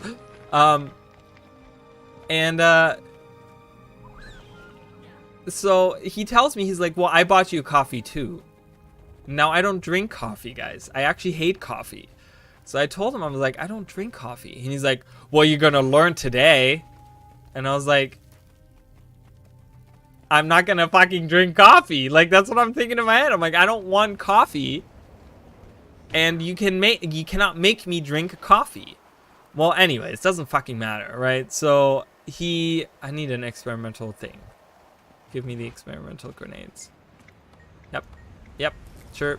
Alright, we're using skills, guys. I have to. I have no choice. My hands are tied in this situation. Wait, how is this giving me progress now? Oh, is it maybe because I have them equipped? And that just gives me progress if I have them equipped? Maybe it'll do that. So we sit down, we watch anime while we're waiting on the stuff to get there. The stuff gets here, he drinks the coffee, and we're watching anime. And he is showing me this anime that I hadn't watched before. And I'm really interested in it. I'm watching it, I'm like, oh, this is really cool, I like this. And like I said, you know, it's nice to have like the same interest, you know. We're sitting on my couch and we're like relaxing, we're having like a good time. And at first, right? And he proceeds to drink both coffees and then fall asleep on the couch while we're watching. Now, I'm intently watching this show because I'm interested in it. He's falling asleep, he's snoring right next to me. So I'm like, you know, I'm like, great, what am I supposed to do with this? Like, I can't start a conversation, can't, you know, whatever. So I'm just like, okay. So he keeps waking up like every 2-3 minutes. And he nudges me really hard every time, and he's like, "Hey, wake up!" And the first time I was just like, kind of like startled. I was like, you know, I look at him, I'm like, I'm watching. I'm like, I'm awake. I'm awake. You're the one falling asleep. Like, it wasn't really funny even the first time. He does it like, I tell you, 2 more times. He like nudges me. And does the same thing because he kept on falling asleep. He's like, "Hey, wake up!" And and the third time I look at him and I'm like, and I'm thinking, "My motherfucker, do that one more fucking time, I'll beat your fucking ass." Not that I don't mind that, but it's like the first time the joke wasn't funny. The next 3 times the joke isn't gonna get any funnier. I'm like, and I'm not a very like. I used to be a very like. I don't know, like very like aggressive person. I'm not anymore, but like that got me like my blood pumping. Cause I'm trying to watch the show and imagine every 2-3 minutes someone nudges you really hard from the sides and tells you to wake up. Man, no. Right? So then I'm like, okay, I'm looking at the clock and I'm like, this is at this point I'm over it. I just want him to leave. Whatever. So I'm like trying to indicate, because he knows that I stream. So I tell him like, hey, so I gotta feed my dogs in a minute and then I'm gonna have to stream. Trying to like hint, get the fuck out. He's like, okay, all right. I'm like, what does that mean? What does okay, all right mean? Don't just say okay, all right. Mean go, like leave. So I feed the dogs and I go back upstairs and I'm like, yeah, I'm gonna stream now. He's like, okay, I'll just be back here. And you guys didn't know this. He was sitting behind me when I streamed. I don't know what day this was. He was sitting behind my green screen, right behind me, for about half of my stream. And I'll tell you something. If you watch, if you watch that stream back, the entire time where he's here for most of that stream, I'm really, really awkward. And there's a moment where I look to the side because he's leaving, and you can like just feel myself like getting way more relaxed all of a sudden. And I think it was like, if you knew that that was going on, you would have really picked it up on the stream. No one said anything though, so it was really nice. I don't know which one because this is like a couple months ago, so I don't know which stream that was. I would have to look through. I will tell you guys if I will have to like look through those streams. I want to say it was a Guild Wars stream, so I'm gonna look through some of the like Guild Wars. I think it might have been either the Pacifist run when we were still doing the Pacifist run, or the beginning of this run, challenge run. I'll have to look through and tell you guys. So like I said, halfway through, he walks by, because my door is like on the right over here and I can see it, and he walks by and he's like motioning that he's leaving, and I'm like, okay, bye. Like, I'm like, all right. And I'm like, I'm thinking to my, because, okay, he didn't mention that, he didn't motion that he left, that he's leaving. He motioned sleeping. So I'm thinking, is this motherfucker gonna crash on, like, my couch downstairs or something now? Like, he doesn't want to sleep in the back. Like, I'm thinking he's gonna think that he's invited to stay, which he's obviously not, right? So I'm like, oh no, please don't tell me that he's, like, downstairs now in my living room, passed out. So then, like, I didn't want to interrupt the stream, so I'm like streaming for like another hour, and I get a text message from him during the stream, and I didn't look at it. I think I looked at it at the very end of the stream, and he was like, he kind of was like, yeah, I was really tired, I wanted to leave.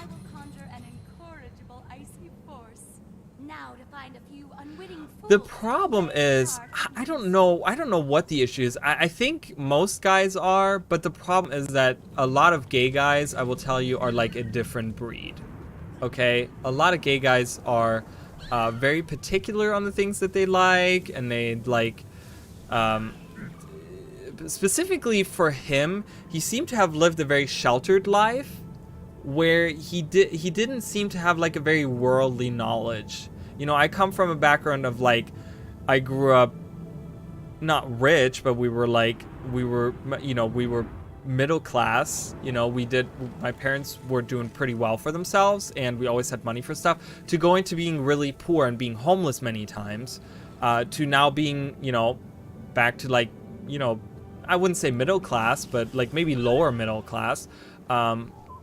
No, actually, like, I'm more like, I don't know, I'm on the line of like poverty. I don't know, whatever. You know, it's really hard to like put that into words, because in certain instances I live really poor, and in certain instances I don't. I feel like I live more fortunate than other people, but I am in a better spot than being homeless or living paycheck to paycheck, I want to say. And that gives me, you know, and having lived on 2 different continents, you know, having growing up in Germany and living here, like, you know, I have like a worldly view, and I understand a lot of situations. And I'm a very, like Dragana said, my sister said, because that's my sister, she was like, you're very considerate. I feel like I'm a very considerate person. And I think that I'm a very open-minded person as well. So I feel like I'm very easy to get along with, but there's just certain people that just aren't like that, and it's sometimes harder to like, I don't know, just get along with those types of people. I don't know.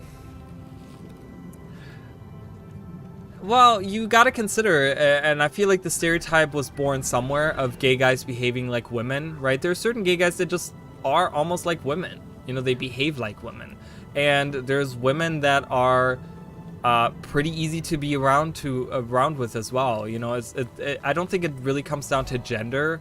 I just really, you know, it's from person to person, because there's women that act like assholes, but there's also men that act like assholes, and there's also women that, like, you know, they're like, if I was straight, there's many instances where I'm like, man, I would love to date that person, because they seem like such a down-to-earth person, and they seem like a really funny person, or woman, you know, like this woman seems really funny and nice, and that's someone that I could see myself spending the rest of my days with, you know, because they're very like open-minded, and they like have a lot of views the same way that I do and stuff, and they're really funny and charming, you know, but it's just, I think it's just a person-to-person thing.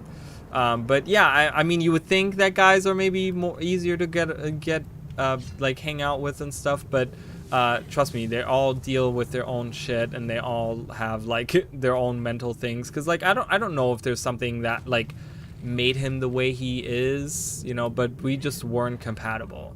And then the next day, he texted me, and he was like, "Hey, I kind of got the vibe that you weren't interested in me." And I was like, yeah, I wasn't. I told him straight up, I was like, yeah, I was not interested. And he's like, oh, okay. I was like, I'm going to be honest with you, and I don't want to like play around it and whatever, you know, I'm going to be honest with you, like, I'm not interested. And he's like, oh, okay, well, thanks for telling me. And that was it. So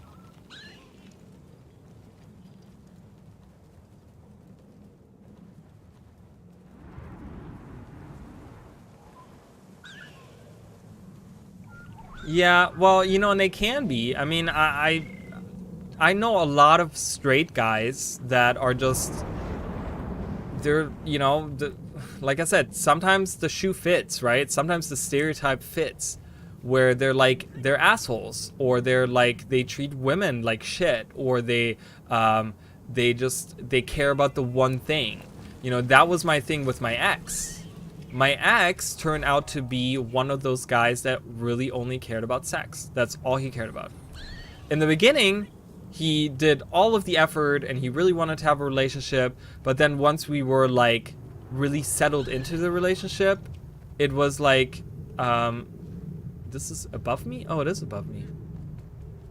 I want to get that vista. Oh no, don't fall.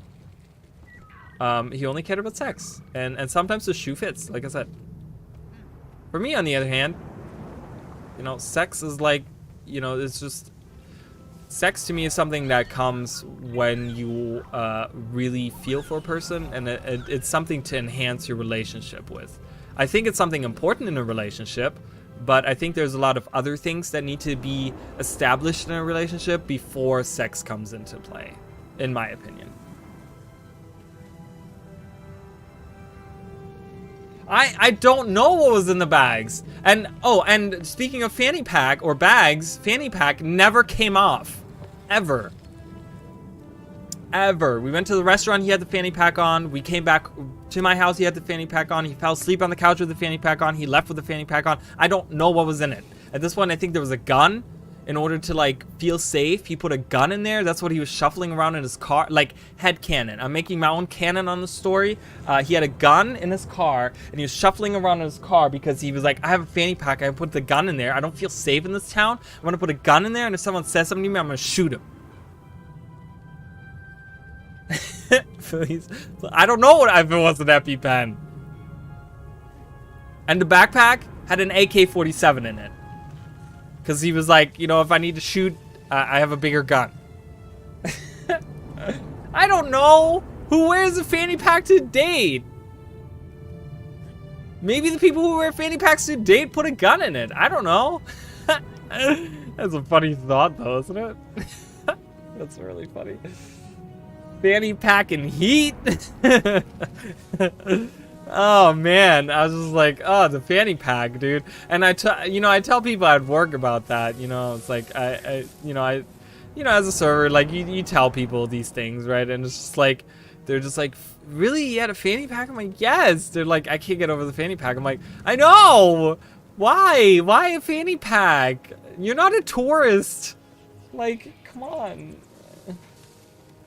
I don't know if he watches my, God knows, I hope he doesn't watch my streams. I feel bad, I'm sorry.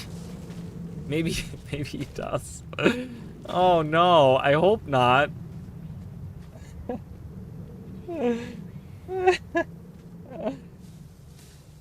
Clone an army of sexy Aralis to be a servant, boys. Chicken? No, that's horrible. Oh, maybe he was like sent by the government as like a spy to spy on me, because they're trying to figure out if I'm a German spy, and they heard that I'm from Germany, so they're like, we gotta check out this person. We gotta go to his house to see if he's like spy. I'm like, no, I'm just a content creator and a waiter. That's as much as I have like, that's what I amount to in my life. Not really anything significant like that.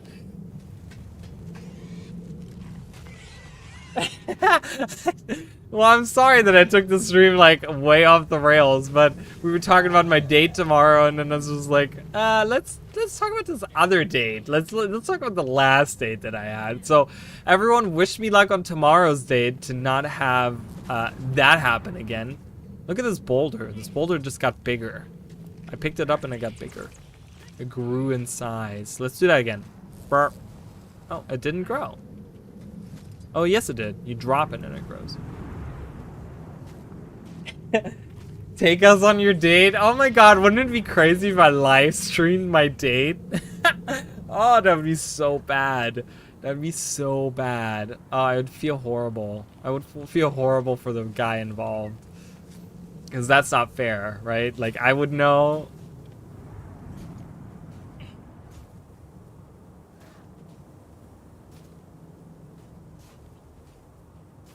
Well, he was wearing it the whole night. Like, you know, because he had his backpack and his fanny pack. I would have imagined him taking off the backpack and the fanny pack when he got to the house. Or at least, like, when we sat on the couch, we knew we weren't going to go anywhere. You can take off your fanny pack. You can put it on the table that's right in front of the couch. Like, even if you have an EpiPen in there, if you need it that badly, it's not going to be... It's like at arm's reach away. Right? Wouldn't you still take it off? Like, I get it if you're going somewhere, if you're going to the plays and whatever, you know, going to new plays where you maybe don't know the people. Like, I get it, right? But it's like, by the time we got back to my house, we were sitting on the couch next to each other. You could have taken that fanny pack off.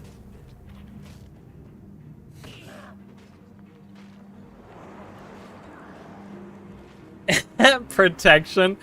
Like, it's just filled with condoms. Or maybe he was, like, carrying around a dildo. Imagine he was, like, had just, like, a giant dildo in there, and he was just like, I can't wait to pull this out. Oh, man. What else could we possibly put into this fucking fanny pack? Oh, no. There's so many things you could be putting into that fucking fanny pack. Are you kidding? So many things. What if he had like he's like a furry and he had like an animal mask and he's just like, I wonder when I can bring this up. What conversation piece that's gonna be. That's so horrible.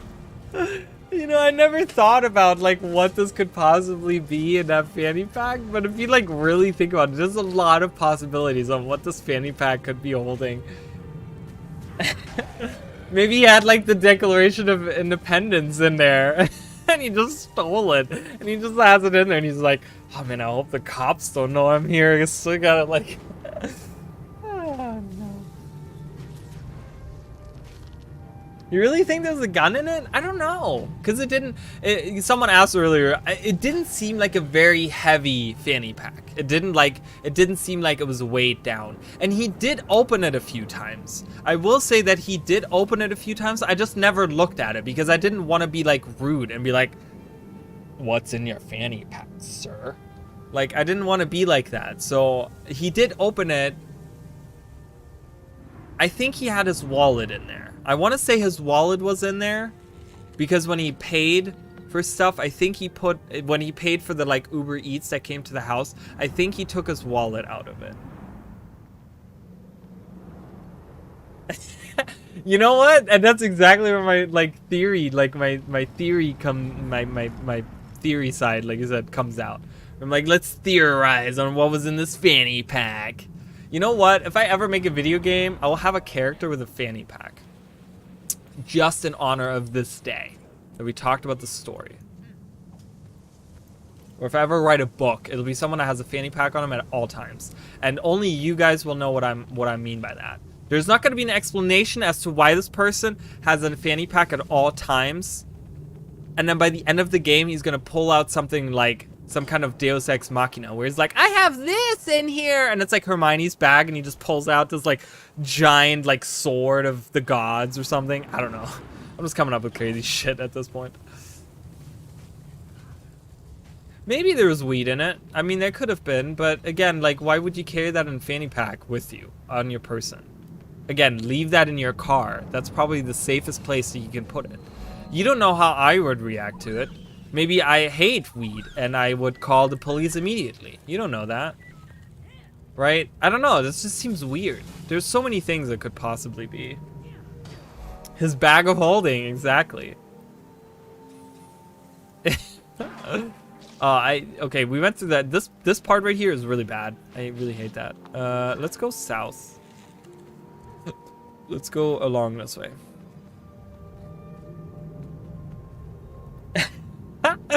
Oh my god. And what was in the backpack? If you have a change of clothes, like, wouldn't you leave that in your car? Why would you put that in a backpack? Why would you bring that into the house? Right? You don't know. I could be serial killer. Like, if you meet someone for the first time, why would you bring stuff into the house with you? I doubt there was a weapon in it. And even if there was, maybe I would have like used it against you, right? There's always that possibility too. Maybe that's why he was unsure about where to put it, because he's like, oh, I don't want that gun to go off. I don't know, it's just like, yeah, that was my last state. I was like, okay. So,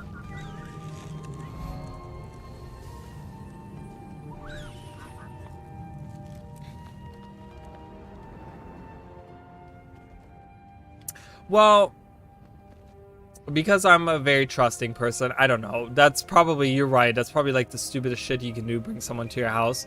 I feel very secure as to where I live and how I live my life. And even if he like turned out to be a serial killer, I feel like, I don't know, my crazy side would have come out. Wait, did I? Oh, I did get credit for that. Nice. I don't know. It's just weird because I was thinking about that too. I was like, oh, maybe he's gonna be some axe murderer and he's gonna come to my house and just like kill me. But you also gotta think about, like, he's coming to my house. He doesn't know what I have in the house. He doesn't know who might be at my house, right? So even if he is an axe murderer or whatever, like, he's probably not gonna do anything at my house when he first gets there, you know, because I feel like I'm more on the safe side. Being on my turf, right? You don't know what I have at the house. You don't know who's gonna be here. You don't know, like, he knew about the dogs. You know, he doesn't know if the dogs listen to my command and can attack him at any time. You know, so there's a lot of stuff.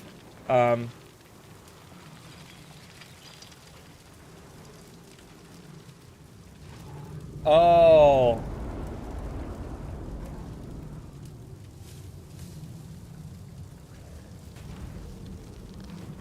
Yeah, there was a lot of, oh my god, there's a lot of enemies here all of a sudden. Yeah, so to kind of keep the beginning short, I'm not going to reiterate all the stuff, but this guy came to my house. He had a long drive. He was like 3 hours away, and he, you know, I felt bad for him driving, so I wanted to like have him come to the house so we could find a place to go. And there was a lot of like other things that happened beforehand where we had like 2 canceled dates pretty much. And there was a lot of like awkward things that happened through text, and a lot of like weird stuff that just like happened beforehand already, where it was just like, by the time he got to the house and he said to me, what the fuck is this town and why do you live here? I was like, I'm done. I'm done. You cannot start it. Who starts a date with that?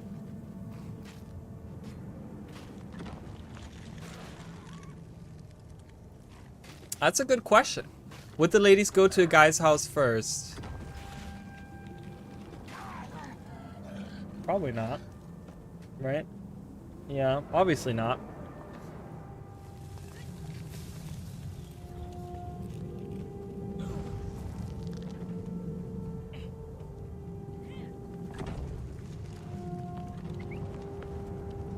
But again, you know, it kind of goes to the like whole like, and I'm you know, I'm not trying to be like sexist or anything, but like, you know,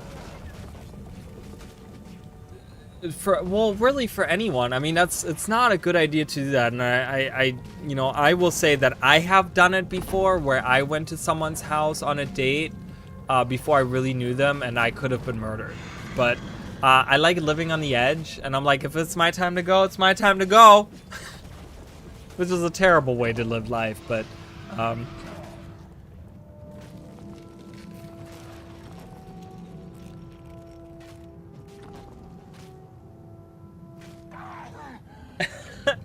no.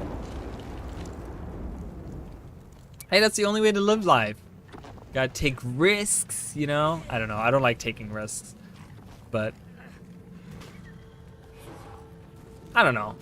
It's like I've done it before, and it's, you know, it's whatever. I guess I have confidence in humanity. I don't know. I feel like I have a good judgment of character as well. I'm a good I'm a good judge of character. Jesus Christ. To the point where I'm like, I feel like I would know if this person was like weird. Like usually anyone that I like hang out with or go on a date with, like I will have spoken to them for a little bit, and there's like I feel like there's like certain social cues that you can pick up on. If they're crazy or something. I don't know.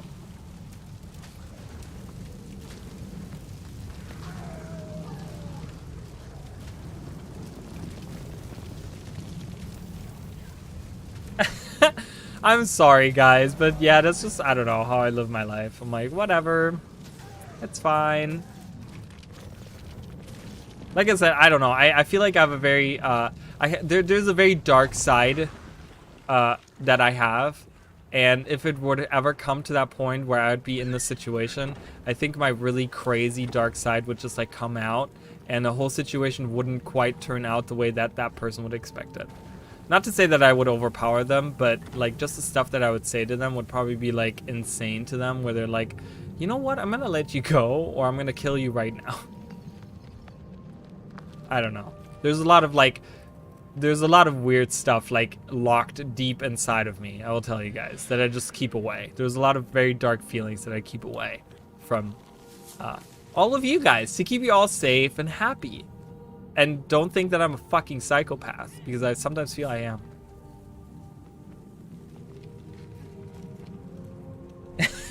I'm an anime protagonist? No, that's so bad. That's horrible. That's so bad.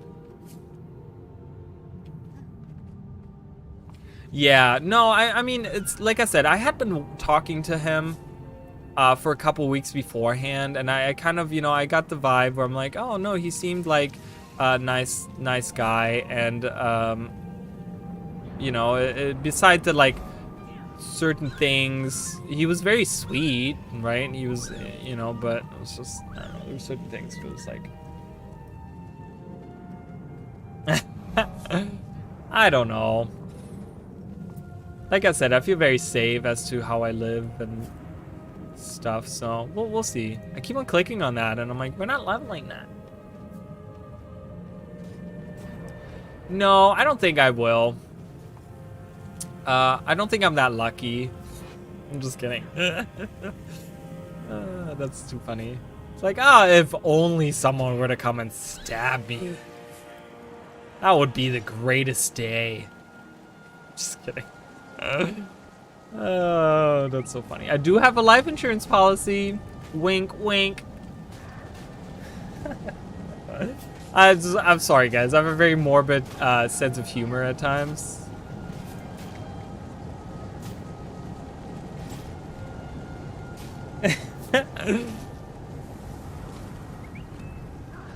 It's like the only person that benefits off of that is my sister. No one else really benefits off of me having a life insurance policy. So if I ever get murdered, you know who to ask. What did they say? I'm sure there's a statistic somewhere where like people that have a life insurance policy, it's like 90% of the time, you know, the people that get murdered that have a life insurance policy, it's always the people that get benefit somehow from the life insurance policy. I feel like there's probably some kind of weird statistic out there. Anyways, I'm moving on from the subject now because I feel like we're just getting into like dumb shit. Anyways, we're here in probably the most boring map in all of Corteria. This is one of the maps, you know, we talk about redoing.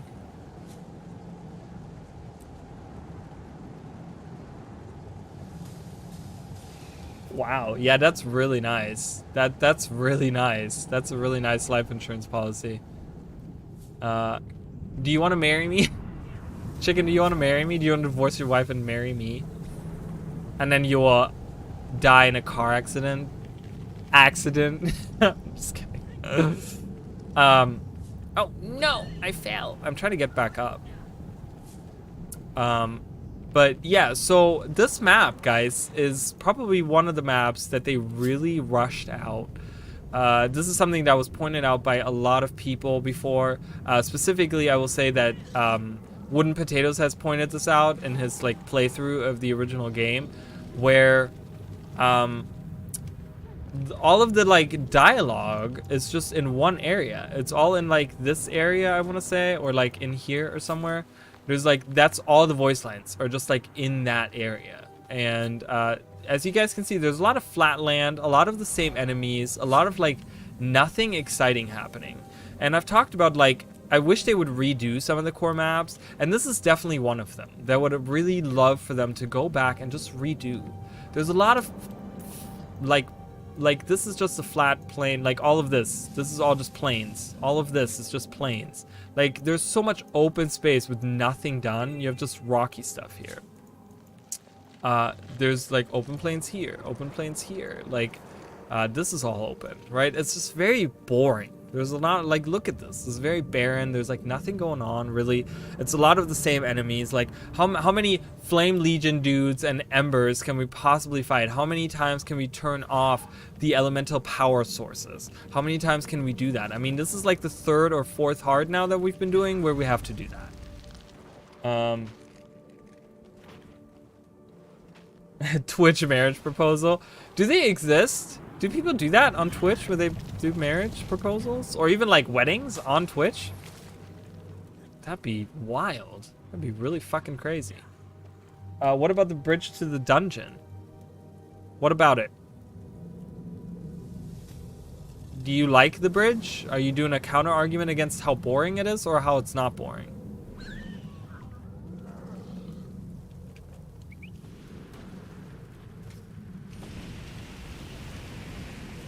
There is certain there is some dialogue. There's up here, if you go here, they have, I think, some there's a you can do an event here actually that follows these 2 char.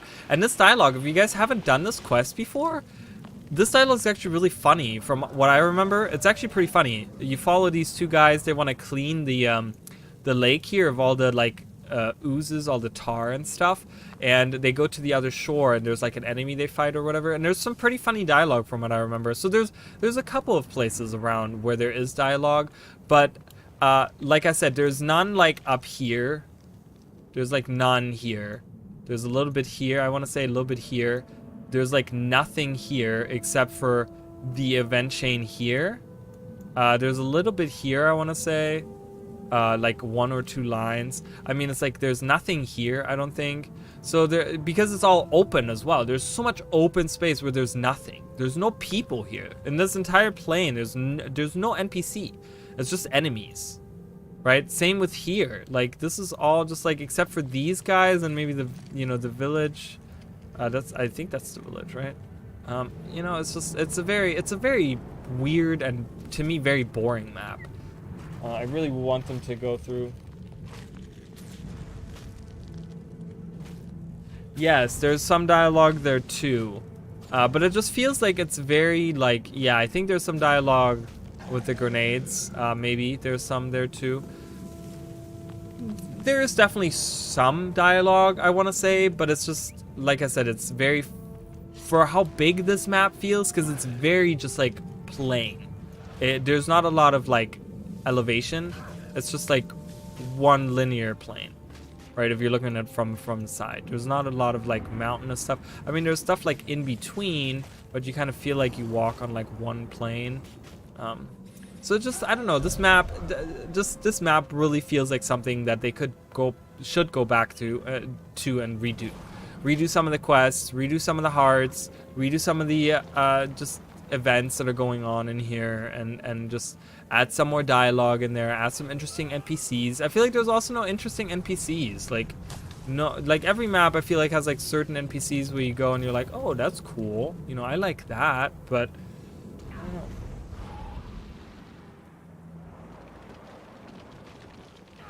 Yes, and that was that. Do you remember that story of the 3 hours that I sat at the dealership? That was the week before that date.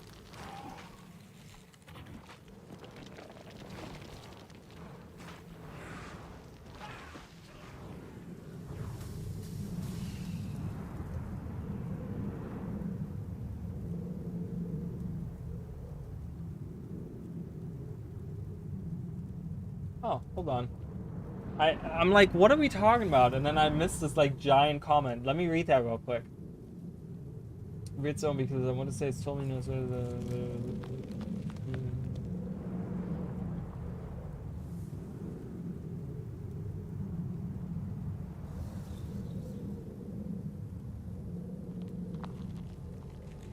Yeah, it was pretty bad, right? I mean, well, as dates go, I think I got like pretty low on the scale of like terrible dates, like pretty high, I guess, on like how terrible. You know, 10 being the most terrible. Like that was like a 9.5. I feel like. Like the next step up is if he really pulled out a gun and was an axe murderer and he like kidnapped me, right? That's like the next. Yeah, so I don't know.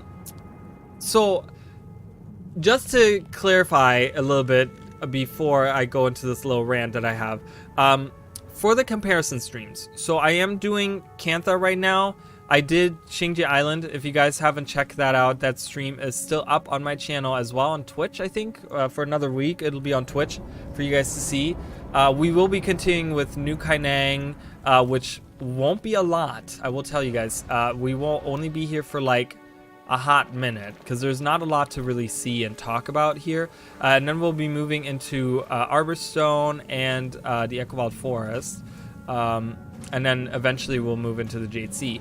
And then after that, I'm planning on continuing that series of doing the base game, or like any other area, even like Ilona and stuff. And I want to go through all the areas of Guild Wars 1. So I will be visiting Firehard Rise and whatever it's there in Guild Wars 1. And yeah, you're right. This is where the dragons, the Flame Temple, the Dragon Skullet area was, which was like a weird, you know, that's where the Titans were for the Titan quests and stuff. So,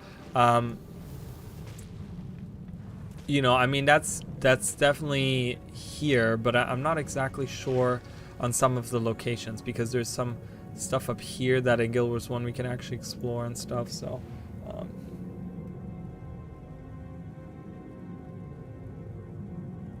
Well, you know, and the thing is that I play both games at the same time, so I'll be able to actually compare the maps as I play through it. But yeah, there's really only name mentioning because the whole map, the whole city area has been changed, right? New Kainang looks nothing like old Kainang. So we're just going to be really talking about the names. We'll talk a little bit about the Celestials because they are mentioned, and those sorts of things. And yeah, you know, it's going to be that type of stuff. Like we're just gonna go through and like look at the names. Like there's Nupui Quarter, which now is Nupui Laboratories, which is a completely different thing, a completely different location. You know, it's completely opposite of what it used to be, all of Kainang. So Kainang is gonna be really short. Oh, bye, thank you so much. See you later. Check out Chicken Noodle, guys, on Twitch as well as YouTube, guys. Check him out.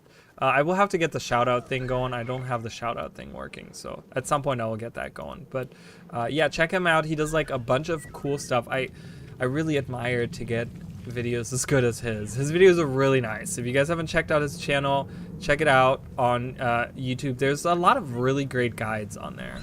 Like we have Super Adventure Box coming up shortly, and he has a really good guide on like very detailed on Super Adventure Box and like everything that entails and stuff. So check out that stuff. And he recently did a guide on like one of the instances for End of Dragons, which I'm definitely gonna watch once I do that instance again, because I had so many issues with that instance that I need all the help I can get. Attack that flame effigy.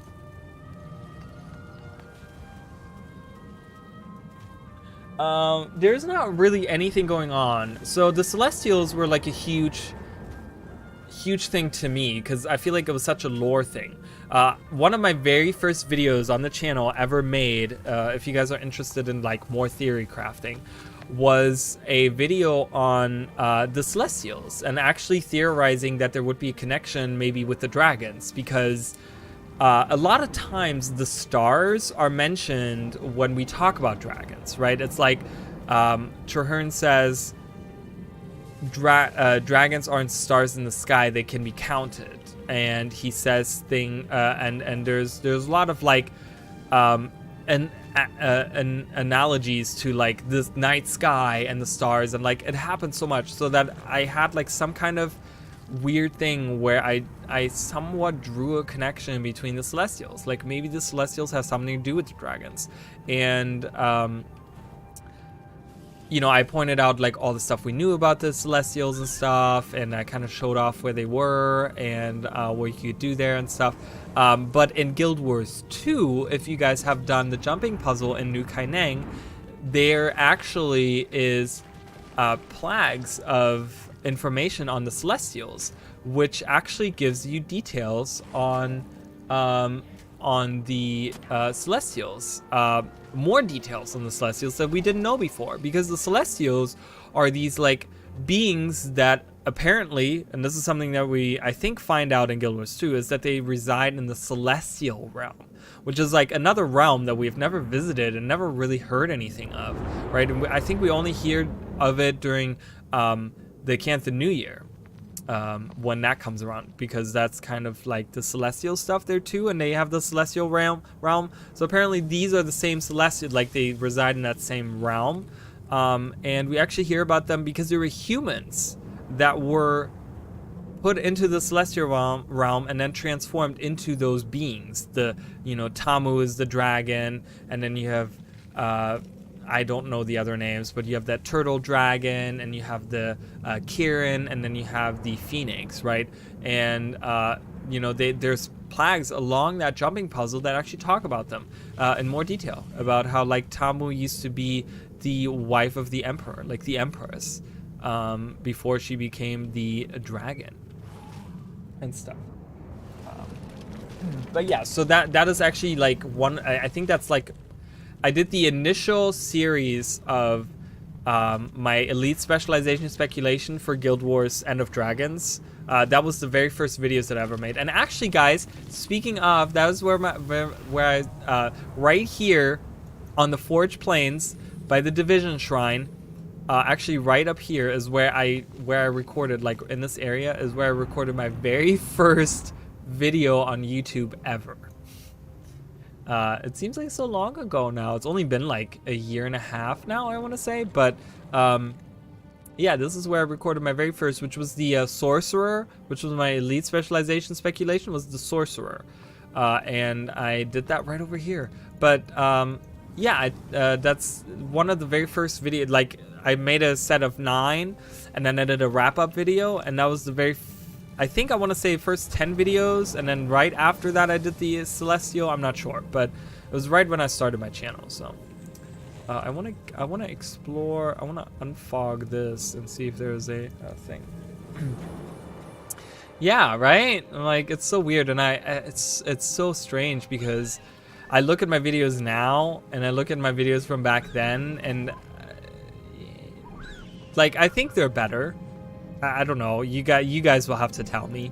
Like, watch back some of those older videos and tell me. I mean, there's certain videos where I redid my freelancer review, for example, because my first review was garbage. It sucked. And I never meant for it to be like a real, oh look, we actually have dialogue here. I lied again. By the time I notice what I'm doing, I lied again. Or I think this might have been the one where Wooden Potato says there's all the dialogue. I don't know. I don't know what I'm talking about. I should just stop I could have talking. killed you just now, and you'd never have known what hit you. You with the face. Raising his You with the face. We all have faces. If you don't have a face, that would be weird. But yeah, I don't know. I redid that freelancer video review because that first one I didn't like, and then there was people that commented and they were like, I liked your first one, but I did have a lot of comments on that video that were like, maybe you should work on that. You know, they were maybe a little bit ruder than that, like more rude than that in their comments. But you know, I'm trying to improve. I'm trying to do different things. You know, I've switched over to having completely written out scripts now. So my freelancer review that I did was like a completely written out script, to me just kind of rambling about stuff, which it's a little bit more concise and a little bit more to the point, and I don't talk around points. That's one thing that I do a lot, is where it's just like I talk a lot around certain points of you know, things, and I don't get to the actual point, which is just sucks, especially when you're trying to make a video, you know. So But yeah, you know, and it's a lot. You know, I feel like I've improved a lot on the things that I've done, on the things that have happened. Again, here we just kill Flame Legion once again. Yay.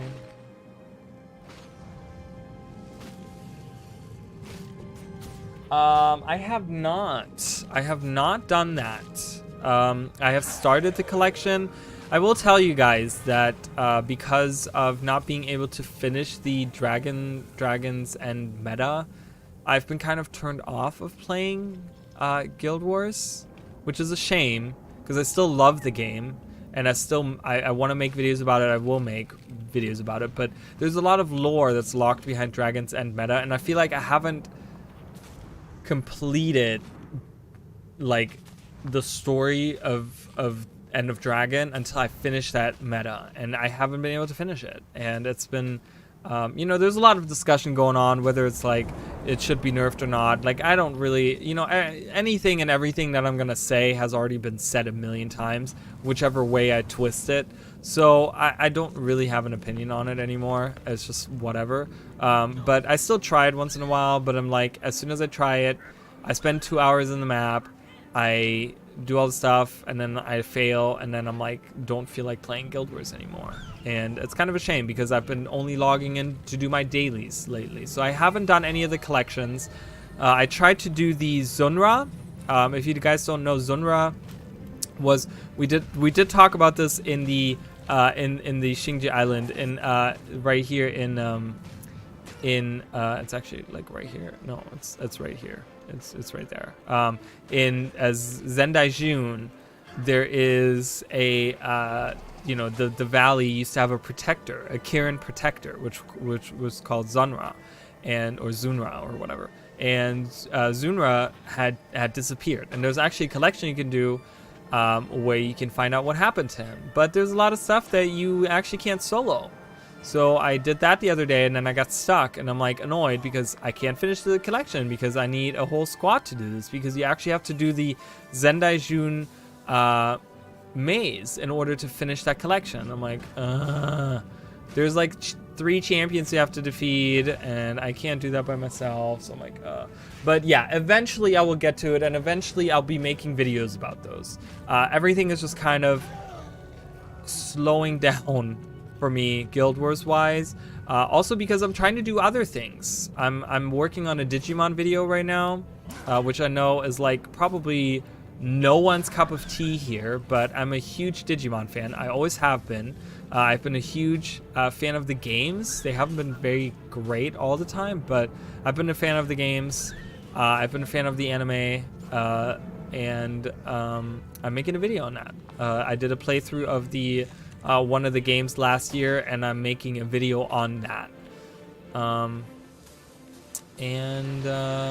Yeah, and then there's a couple of other videos that I'm trying to like get done, and I'm trying to do the like Legend of Dragoon playthrough. You know, that's been a huge focus of mine as well. And I'm working on the freelancer thing too, which I'm trying to do like mods for it, but the mods are just like painstakingly slow because the maps are so huge and everything takes forever. So yeah, so there's like a couple of projects that I'm working on, and hopefully the Digimon video, I worked on it today, guys. I did some stuff. I'm putting a lot of effort into that video because, like I said, I write the script out, okay? And this is a new thing that I do. It was a very long script. For me, it was a long script. It was 4 pages long of just like stuff written out, like paragraphs upon paragraphs upon paragraphs. And I go through it fairly fast. I go through it in like 13 minutes or something is like the audio for it, the audio recording. So in order for people to follow, because one thing I've noticed is if you just listen to what I say, it's hard to follow because it's just I pump out all this information. You know, it's all like theoretical stuff. So it's like I say this and this and this and this, and I'm like, okay, and they can do this and they can do that, and this happens and this happens and da da da da da, right? And you just listen to it, and I feel like it's kind of overwhelming. The one thing that I found out that balances that is when you have visuals on screen that kind of break that up. Hey, hi Skyla, how are you? Welcome.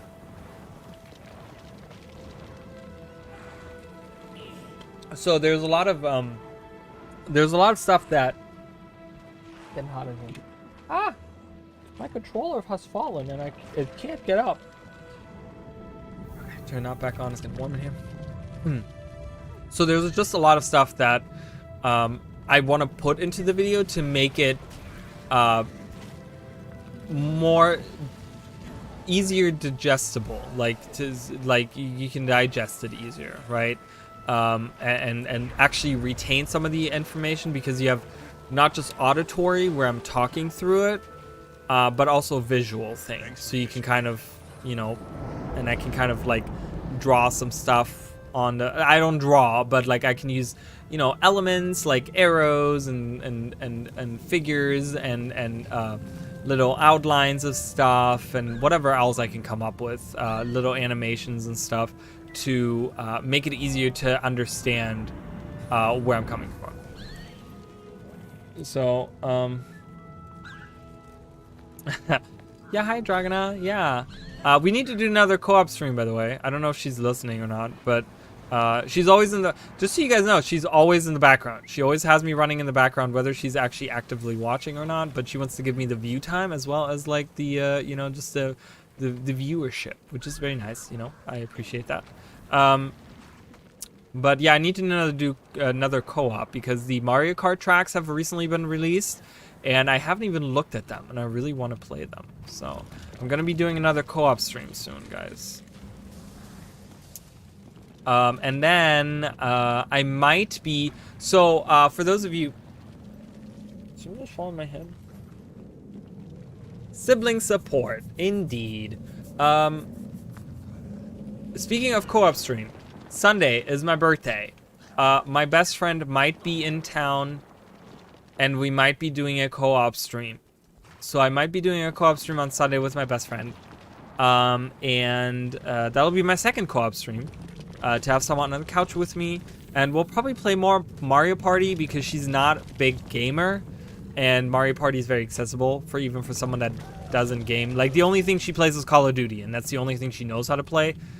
So, yeah, so we'll probably be doing something like Mario Party or something. And yeah, no worries. Wave.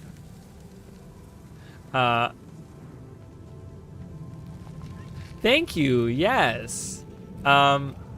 So, but I did promise Emily that I would be streaming Yoshi's Island. So, for those of you that don't know, my very first game that I ever streamed, which is now 4 years ago, it'll be on Sunday, it'll be 4 years ago, was the very first time I streamed on my birthday, 4 years ago. And the very first thing that I ever streamed was Yoshi's Island. That was my very first stream. That was the very first thing that I like ever did. And I wanted to to celebrate that. I wanted to stream. Also isn't this a lot of open space? Nothing happens here.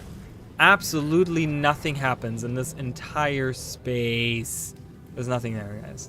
There's nothing in any of these hills, in this water. There's nothing. I mean, there's enemies, but there's nothing to collect. There's not even things you can do. Like, a lot of stuff in this map that needs to be fixed, I think.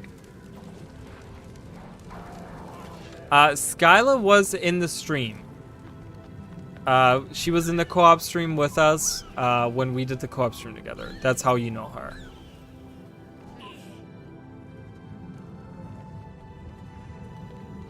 So that's how you know her. She was in the co-op stream. She was hanging out with us all night that night. But yeah, so I will be. So if I'm doing a co-op stream with my best friend on Sunday, I will be doing a I will be streaming Yoshi's Island on that Monday. If I'm not doing a co-op stream, I'll be streaming Yoshi's Island that night. So get ready for those. Yeah, again, nothing happens here. That entire area of the map, which is a huge chunk of the map, nothing happens. There's an event that goes through, but there's not even, look, there's nothing even here. There's no rocks here. There's nothing even here. Like, there's so much of this map that's, like, unused. You know, you have certain there's, like, isolated camps here and there. There's, like, a camp down here. And then we have a camp here. And then we have a camp here. And we have a camp here. But there's, like, that's just filler for like all the things in between that are just hollow and empty.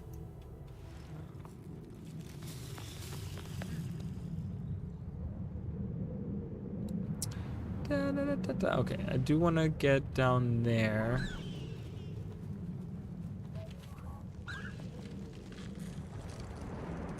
Yay. And yeah, tomorrow we'll be doing comparison streams, or a comparison stream.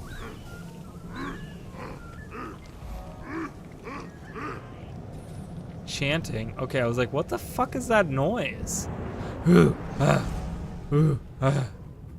What? I got attacked. I want to finish the map. Once I'm finished with the map, guys, I'm gonna head out because it's already after like midnight, and my streams usually go until midnight. But you know, like I said, if there's people watching and you guys are interested, I stream longer, and I'm always open to stream other things. If there's specific games you guys want to see me stream, you know, if there's some fun stuff that you found on Steam or something, and you're just like, man, I would really love to see someone stream that, like, I'm totally down for it. You know, if you want to see my dumbass do some stupid shit, you know, I mean, I'm here for it.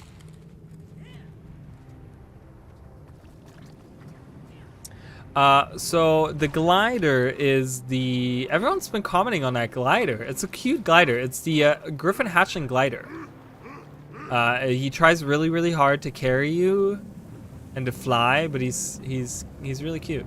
And he like, I thought it was really great for like a Tamer challenge, you know, because it's all about like having pets and stuff.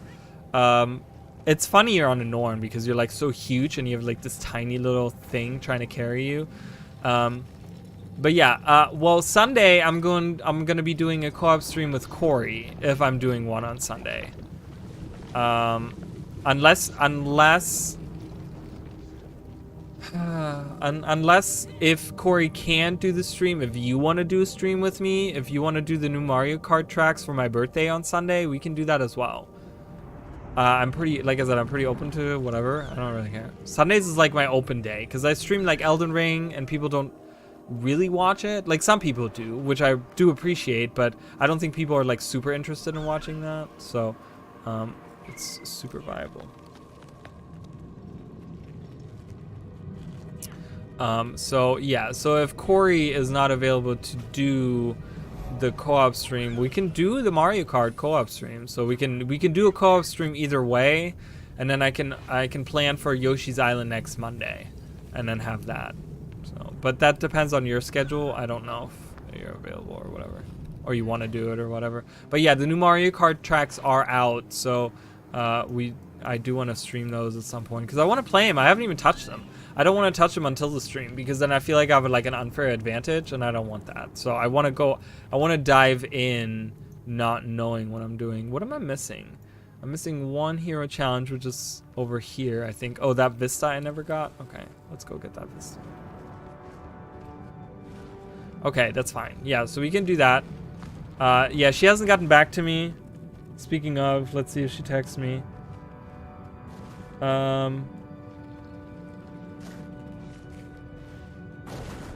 Okay, I got like a lot of random shit on my phone for a second. I got something about Kylie Jenner, and I'm like, why do I get news on Kylie Jenner? I don't care for the Kardashians or any of that. Like, that's kind of weird. But yeah, so we can do, I'm excited for that. And like I said, if you guys have any interesting games that you are playing right now, you know, it's weird. Like one thing that always people like recommend to me is Rust. So those people are like, Rust, play Rust. I'm like, I don't want to play Rust. I don't like playing survival games. I really don't. I'm not a fan of survival games. I never have. You know, I did like Minion and I actually did streams of this like years ago now. We did the Minecraft, but it had the Pokemon thing on it. It had the Pokemon like mod on it or whatever, and you can catch the Pokemon. Like that was really cool. That was super fun. We never like finished that or whatever, but there's a lot of cool stuff that you could do on there, and I really like that. But like, I don't know. Survival stuff. I don't know. It's never been my Never been my cup of tea. All right. There's so many enemies. Go, poison them all. Oh, I just interrupted myself again. Whoopsie. Poison them.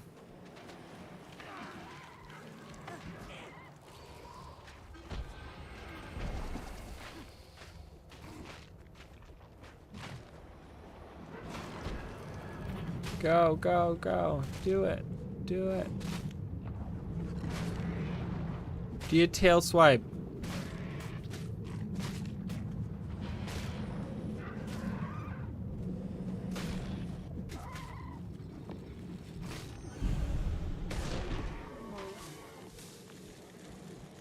Use your poison attack. Yeah.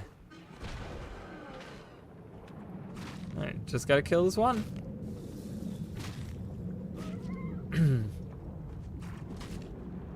But yeah, I'm trying to also get better at making videos.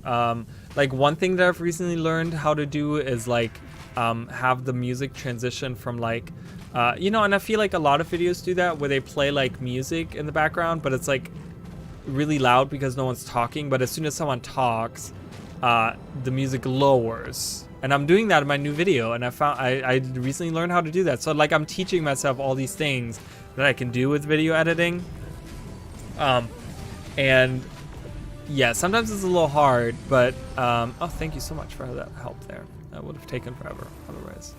Also, again, nothing really here except for that one quest that goes like, I think it goes to this beach right here. There's an event here, and then once you finish it, the two travel across here. They might either be going here or here. I think it's here. Remember, but again, all this open space with nothing going on, right? This is something about this map. There's like just nothing going on. There's like one heart. All this is enemies. All this is enemies. There's nothing really here. Like, I don't know. There's a lot of stuff going on in this map that like doesn't have anything. So, Vista and one heart. Oh, we gotta finish this heart. Okay, we gotta do the tar. The tar. But once I'm done with the map, guys, I will be leaving. Just so you're aware. So thank you guys so much for watching. You know, I know that some of you guys are probably gonna head out. So, which it's already late, right? So, but yeah, I thank you guys so much for watching. I have the Legend of Dragoon series going up right now. For those of you that are interested in some old school PlayStation 1 era game, you know, that's really fun. I'm having a great time playing that. That's going up on the channel. I'm trying to do like 3 episodes a week now. Maybe it'll be always usually 2, but 3 is what I'm kind of aiming for right now to kind of get it done. Yeah, right? It's super fun. And Emily, for you that's been watching, like the next few episodes are going to be really interesting and really cool. So get ready for those. And yeah, so I have that. I am working on other videos as well. If you guys are interested in seeing, you know, other stuff, like I said, I will be making more lore stuff. I will be making more theory stuff. I do have a bunch of different stuff that I have planned, but I haven't worked on it yet. So there's a bunch of like lore and theory stuff coming. If you guys like that type of stuff, there will be stuff coming out. This is the event that I was talking about. You can do this event right here, and you get really, I think there's really funny dialogue that comes out of it. All right, let's finish up that heart. Let's get that vista, and then we're done with the map. And then I'm gonna head out, guys. But yeah, thank you so much. And you guys are like, you guys give me all these compliments today, and like recently I've been getting a lot of those, and they mean the world to me. It's really nice that people are like so nice about it, you know, because I know the internet can be like very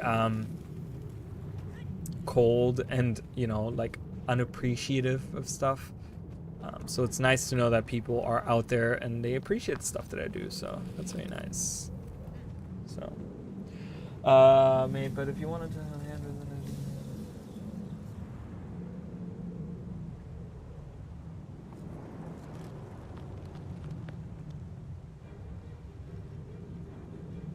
I appreciate that very much.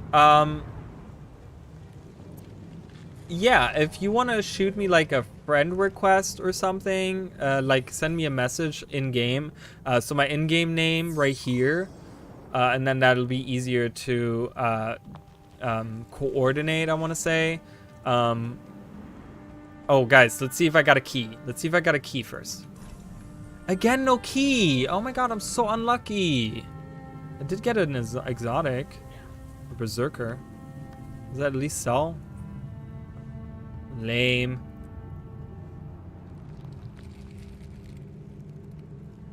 Thank you so much. I appreciate it, Emily. And yes, let me know.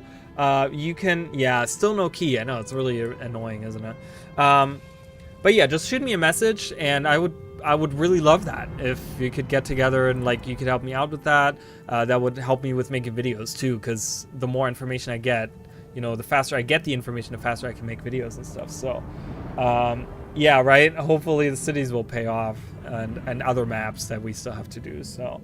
But yeah, I really appreciate it. Thank you guys so much for watching. And yeah, like I said, shoot me a message, and just, you know, if you want to hang out and do some stuff and get, you know, if Dragon's End, you know, I have a Discord server myself. We can organize something on there if you want to do something on there with Dragon's End, or even with the lore stuff or whatever, you know, all this stuff. So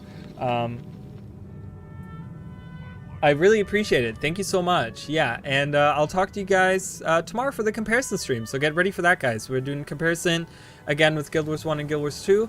And I'll see you guys then. All right? Okay, sounds good. Thank you guys so much, and I'll see you guys next time. Bye, guys. You too, Emily.